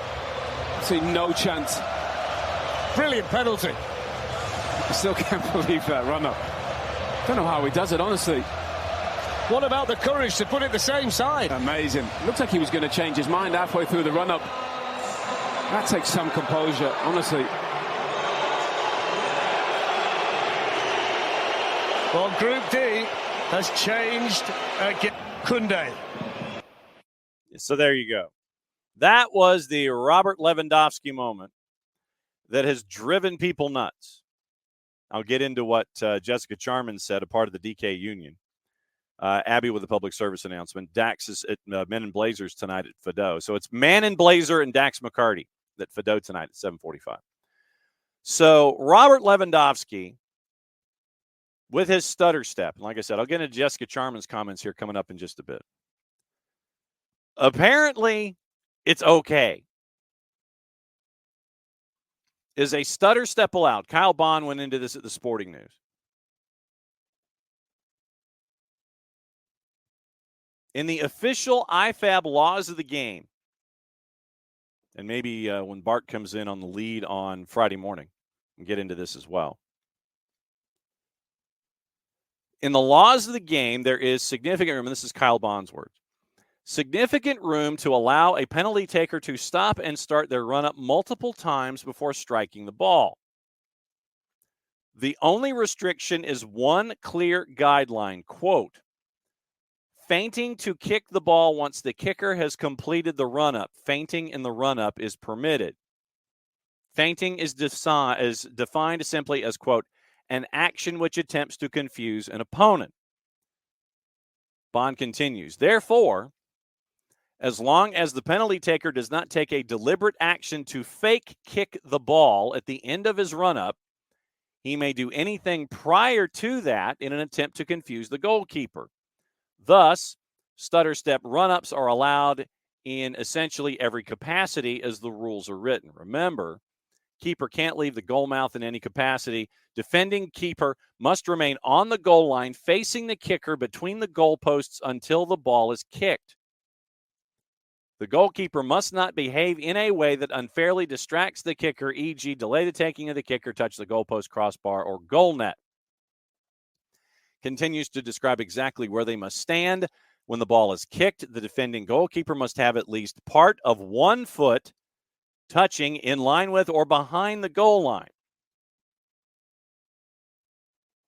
And he was given the retake because Mikey Magnon did not have a foot on the goal line, because with the feinting that was going on in the stutter steps, Magnon took one large step with his left and then came forward with the right, and it was off the goal line. And that's why you'll see keepers start from behind the goal line, and in their charge forward, that means that step will have a foot on the goal line itself as a part of their defense mechanism.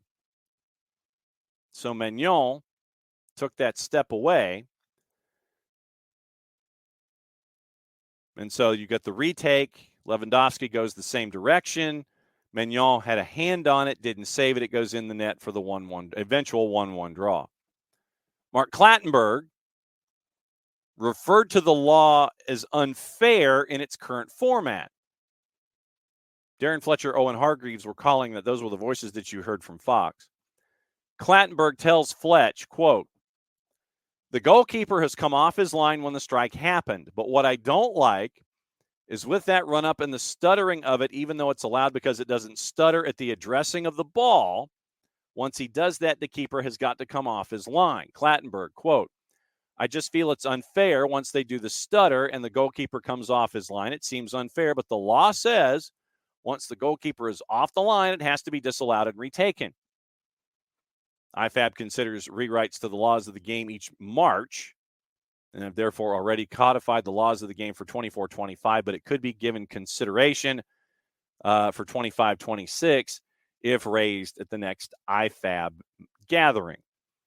So from Jessica's point of view, and Jess, when she saw this, she had issues with it. Completely and totally had issues with it. And she starts it off by saying that stutter steps are dumb. Not wrong. And so then she says, what do you expect from the goalkeeper when you stutter step for that long? Jess is not a fan. Next time we have her on the show, we'll talk about it. Penalties are hard enough for goalkeepers. If you're going to enforce such strict rules on them, limit the stutter step. Hashtag GK Union. So, yeah, Jess, on her 280 character app, made a point to say that she was not a fan of Robert Lewandowski and his approach and the stutter step in general in taking penalties. But Lewandowski got the redo because Mikey Magnon, his right foot came off the goal line. So in turn, it gave him a second chance, puts it in 1-1 draw eventually by the time they were done. So you had that kind of fun going on yesterday. And there were folks who were calling Lewandowski out for the actual penalties that he was taking, form, what have you. And literally, as someone who has scored over 600 goals in his career, the thought pattern with Lewandowski is truly to force the keeper to jump early, not to score. And so, obviously, a lot of fans watched Lewandowski do what he did yesterday. And IFAB cannot address this in any way. Stutter step, what have you, feinting, what constitutes feinting, leaning back, stopping, starting, all that kind of stuff. You can do whatever you want. It's almost like the golf swing, where there were golfers in the 90s that, would treat it like a hockey, they'd treat it like a slap shot in hockey. You would see the golf swing. Everybody's golf swing is different. One dude's golf swing literally was like a slap shot. Didn't bring it over his shoulder, treated it like a slap shot, low to the ground, won a major. Jim Furyk, he's got a long backswing, but he could have a sandwich at the top of his backswing, and he'd hold it there. You could probably count to like 12, and then he brings it through and he finishes and he hits it straight down the middle of the fairway. Everyone's approach is different. Lewandowski's approach believes in feinting and stutter steps and trying to do whatever he can in that run-up to have the keeper focus on all of the eye candy and get distracted by that and try to figure out where Lewandowski is going to go. And I think that we have probably talked ourselves into a segment with Jess as a part of her next visit when it comes to analyzing penalty kicks and how you defend against them. What are you staring at? Are you staring at feet? Are you staring at the waist? Are you staring at the player? Are you trying to go from the eyes to try to draw their attention to the feet to try to figure out, or the hips and figure out what direction they're going? I think probably the next time Jess is on, we get into the anatomy of a penalty kick and defending it from the GK Union side of things. But yes, Jess is not a fan of Robert Lewandowski. Understandably so, considering he drew the ire of a lot of folks yesterday. Feinting would be a distraction. David, Jim Furyk, slowest golfer ever. Hated when his group went through our tour championship. I've triggered David. Wiley looked at the plant foot. The ball usually goes where that toe is pointing. Correct. And that's Nick Raimondo. By the way, Garth Lagerwey probably would be someone to ask about these kinds of things too. But Nick Raimondo was one of the best in the business at saving penalties. And there was when he retired, he finally gave an interview, and it was to The Athletic at the time when they were The Athletic.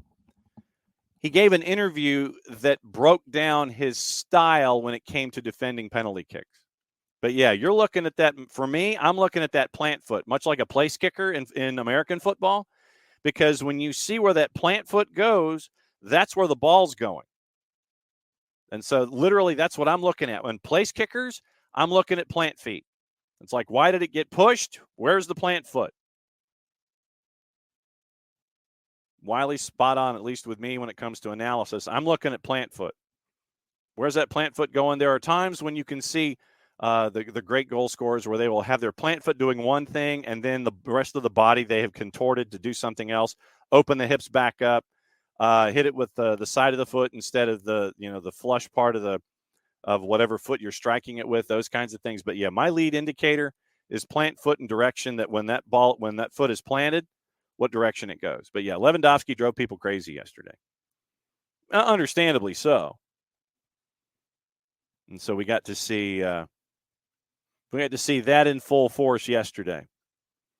Ben Jacobs with news on the Euros. Phil Foden has temporarily left the England camp, returned to the UK for a pressing family matter.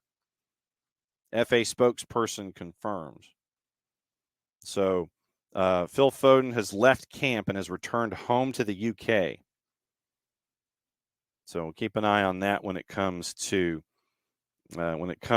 everything involving the match day threes and seeing what's going on there. So we'll keep an eye on all of that as we continue to go forward.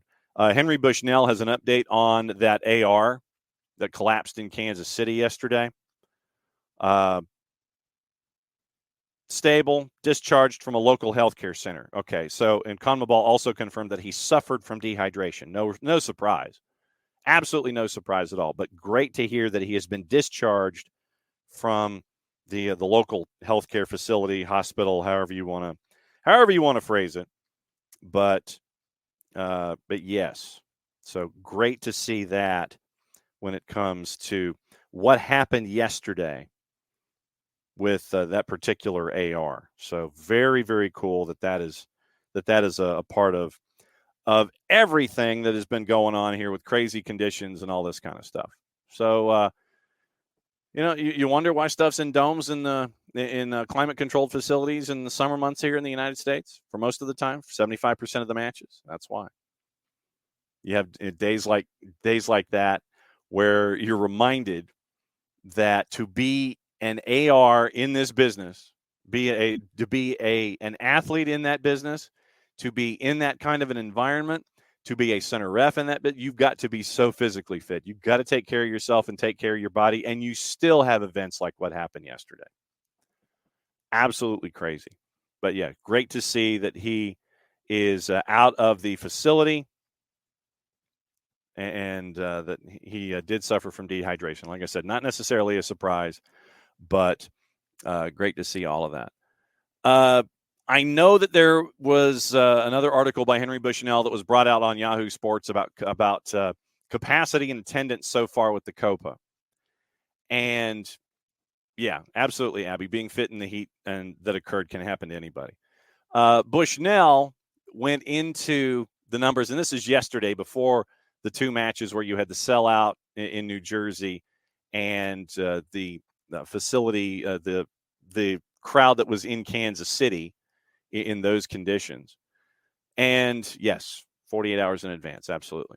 So Bushnell made a point to try and break down the reasons that you had only a slight increase in attendance average in the Copa than you do in other places. And he went through the numbers. Through 8 matches, comparing the Euro and the Copa. 8 matches in the Copa averaged 51.5. Euro average through 28, 50,990. And so Bushnell went into the idea of attacking why there were so many empty seats. 71% of listed stadium capacities thus far, only 64% through the first 6 games. More seats, more empty ones, according to Bushnell. 28 group games through only the first round. The Euros were at 53-158. Simultaneous tournaments looking different, according to Bushnell. 97% of the seats filled at the Euros. Average price of a Copa ticket, according to multiple estimates, has been over $200. Cheapest seats at many Copa matches cost more than $100. 300 level at Mercedes-Benz tomorrow is $100. Lower bowl tickets still available for Argentina-Chile at MetLife all were over $500. Dynamic pricing is what is going on apparently for the Copa. Prices move on demand. Sellers and event organizers can maximize profits. At the Euros, prices are fixed. Group stage tickets range from $32 to $215. Prime seats €400. The range rises from 50 to 60 euro to 250 to 300 for the quarterfinals and so on. UEFA said they got 20 million ticket requests for the Euros. Demand overwhelms supply. That way you keep goodwill. According to Bushnell, critics say this is what various U.S. soccer entities fail to understand. They see ticket sales primarily and sometimes solely through the lens of revenue. Apparently see little difference between selling 30,000 tickets at 200 and selling 60,000 tickets at 100, despite the medium and long-term benefits of the latter. More people in the building, millions watching on TV, all of that kind of stuff. Abby says her 200 level tickets for tomorrow were $185 with fees. That's another part of it, the fees that are attached. CONMEBOL controls all the ticket sales for Copa, like UEFA does for the Euros. This is Bushnell's words. But for the tournament, turned over sales to the stadia and their partners, either Ticketmaster or SeatGeek. And so Ticketmaster and SeatGeek have done dynamic pricing. From the brokers to the stadiums, CONMEBOL, CONCACAF, and the U.S. Soccer Federation each get a cut. And then obviously you get to, he goes into the other expenses that are attached, like if you're flying into games and hotels and all this kind of stuff. South Americans have traveled to the Copa. Juan Emilio Roa, CONMEBOL's commercial chief, told Yahoo Sports prior to the tournament around 25% of match-going fans would be foreign. Travel agencies offered all-inclusive packages, including tickets that were exempt from dynamic pricing. Different teams, different countries, different crowds. 37 million Mexican Americans, over 1 million Colombian Americans. Jess's pictures from Houston in that match were amazing. Fewer than 100,000 Uruguayans and Paraguayans here in the States, according to census data. Colombia drew 67,059 in Houston on Monday. Brazil, Costa Rica drew a similar number, 67,158 at SoFi. Argentina sold out Mercedes-Benz. Remember, that was north of 70,000. Venezuela, Ecuador met in Santa Clara. There were a lot of seats. Same for Uruguay and Panama at Hard Rock. I mean, it was a decent crowd. It was over 30,000. More than a whole lot in the upper deck. 53,763 for Mexico and Jamaica. 18,000 shy of capacity at NRG. Folks are wondering about market fatigue as well. Does that happen? So Henry Bushnell tried to yield some answers. I will be interested to continue to see what the numbers are when it comes to capacities, ticket capacities, all that kind of stuff, and what's going to happen as we go. And will the numbers increase? I would imagine the numbers will increase as we get closer and closer out of group stage and into the venues where you're going to have north of 70,000 and the numbers will continue to go. But Bushnell does bring up the interesting point about dynamic pricing and CONMEBOL turning over the process to the ticket brokers, SeatGeek, Ticketmaster, etc. Those that do it for a living. Gossip, rumor, and innuendo before we go. We've also got what to watch, where to watch it, how to watch it. Once again, reminder tonight, A little before 7 o'clock, pregame show, Atlanta United 2 and Orlando City B. The Twos are back at it in MLS Next Pro. Had a great conversation with Steve Cook. You'll hear that in the pregame show. Jason will be on the call. Kickoff at about 7:03. Pregame show is going to start probably around quarter to 7. You'll get the conversation with Steve Cook, and you'll get lineups and get you ready for everything going on in MLS Next Pro. It's a busy day. There's a 2 o'clock kick in the Eastern Conference, a 6 o'clock kick. You've got a couple of night games, and then there's one out on the West Coast. And then, so that is going to be at our Mixlr site, soccerdownhere.mixlr.com, soccerdownhere.mixlr.com here on the SDH network. And Jason will have the call for that one. I'll have the call on Sunday for Atlanta United 2 and Inter Miami CF2. Multi-screen experience because you'll have the UPSL final involving Atlanta United. Jason will be on the call for that, so that'll be on YouTube.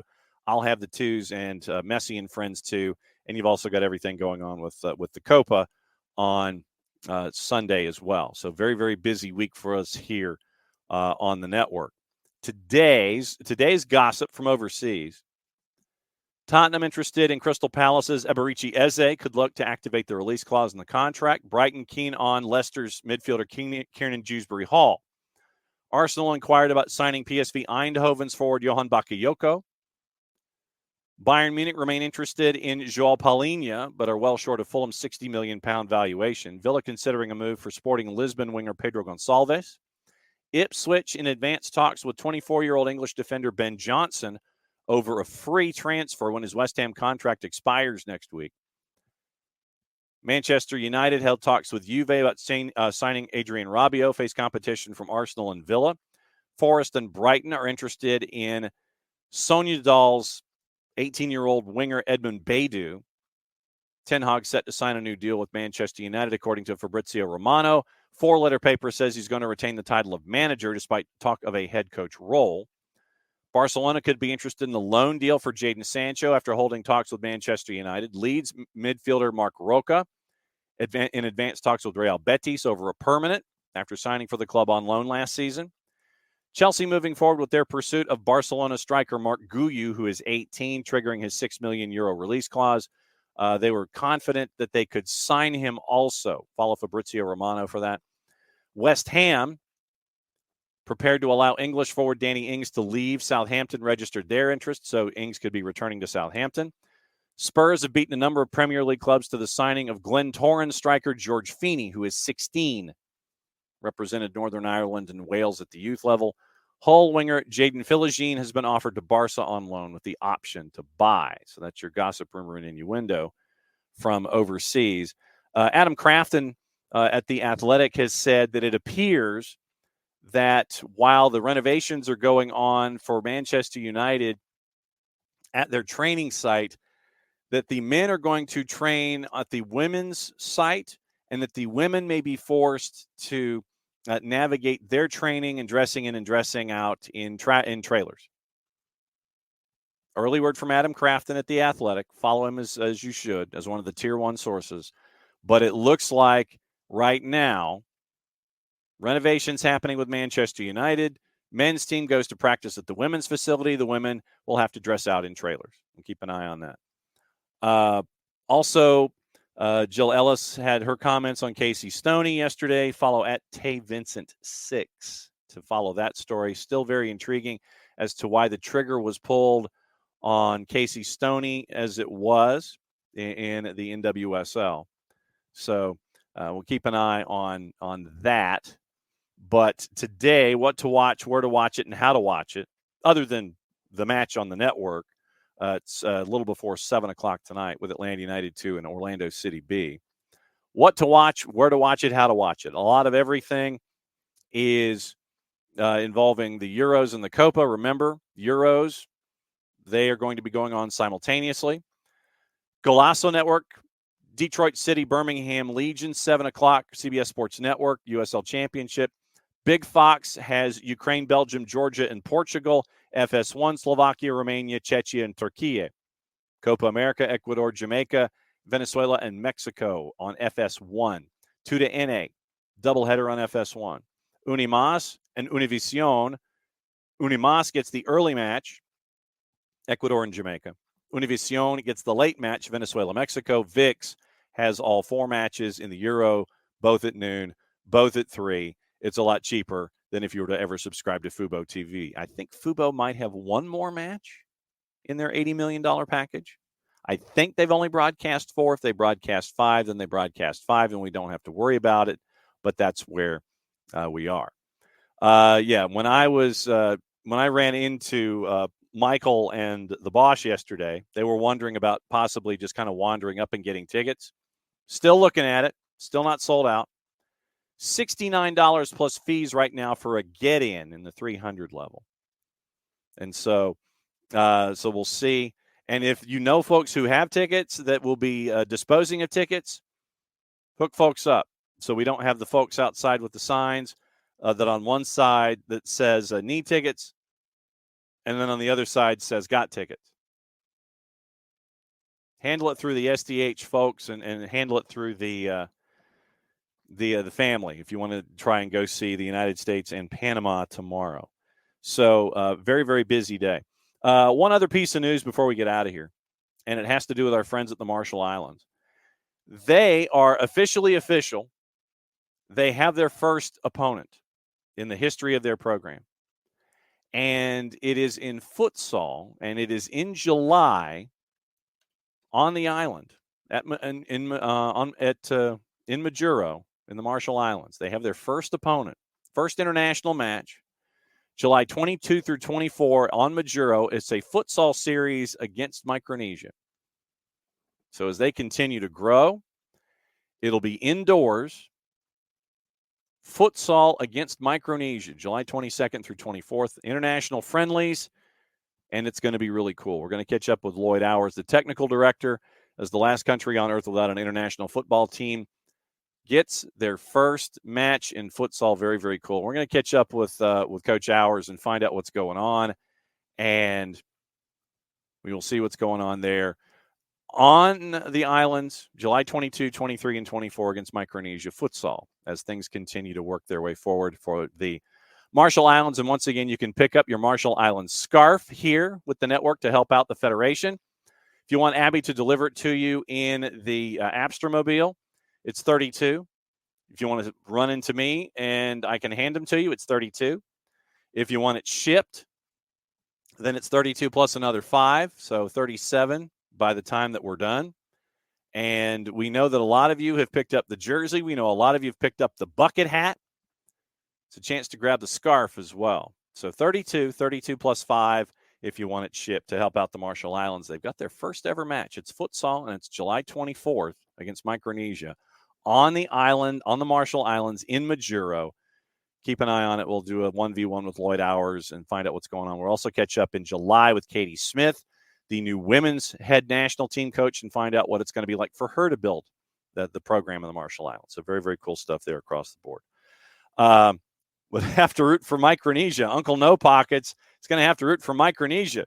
Lived on Guam for 3 years. And Abby posting a note about what a ref gets paid. We can always ask Bart about what it's like on the lower level, and interesting about what a ref gets paid. So Abby is posting a link on Facebook. So back at it again tomorrow. And it will be Nino and Nico in the 10 o'clock hour. Nino Torres from Gold TV, Nico Moreno joining us from Sounder at Heart, Pulso Sports, and the Soccer Bar. Interesting news out of Seattle yesterday where it looks like Nuhu and Raul Ruiz-Diaz had a bit of a dust-up with Brian Schmetzer. They will not be playing this weekend because of said dust-up. We'll get into that with Nico tomorrow in the 10 o'clock hour. So Nino and Nico, 10 and 10:30 tomorrow. Get you through your Thursday, and we'll talk about everything that happened. Get you ready for U.S. and Panama at Mercedes-Benz. Very, very busy day on Thursday. Packed show on Friday. Bart will be back in to talk about what happened the night before. We'll have Decatur FC. We'll have Jason. We'll have John Mercado. It's going to be all over the place on Friday. But for everybody here at SDH, that's a Wall Pass Wednesday. We went off the walls. No real surprise. See you in a little less than 22, and since it's the end of the show, that means I have to close it this way.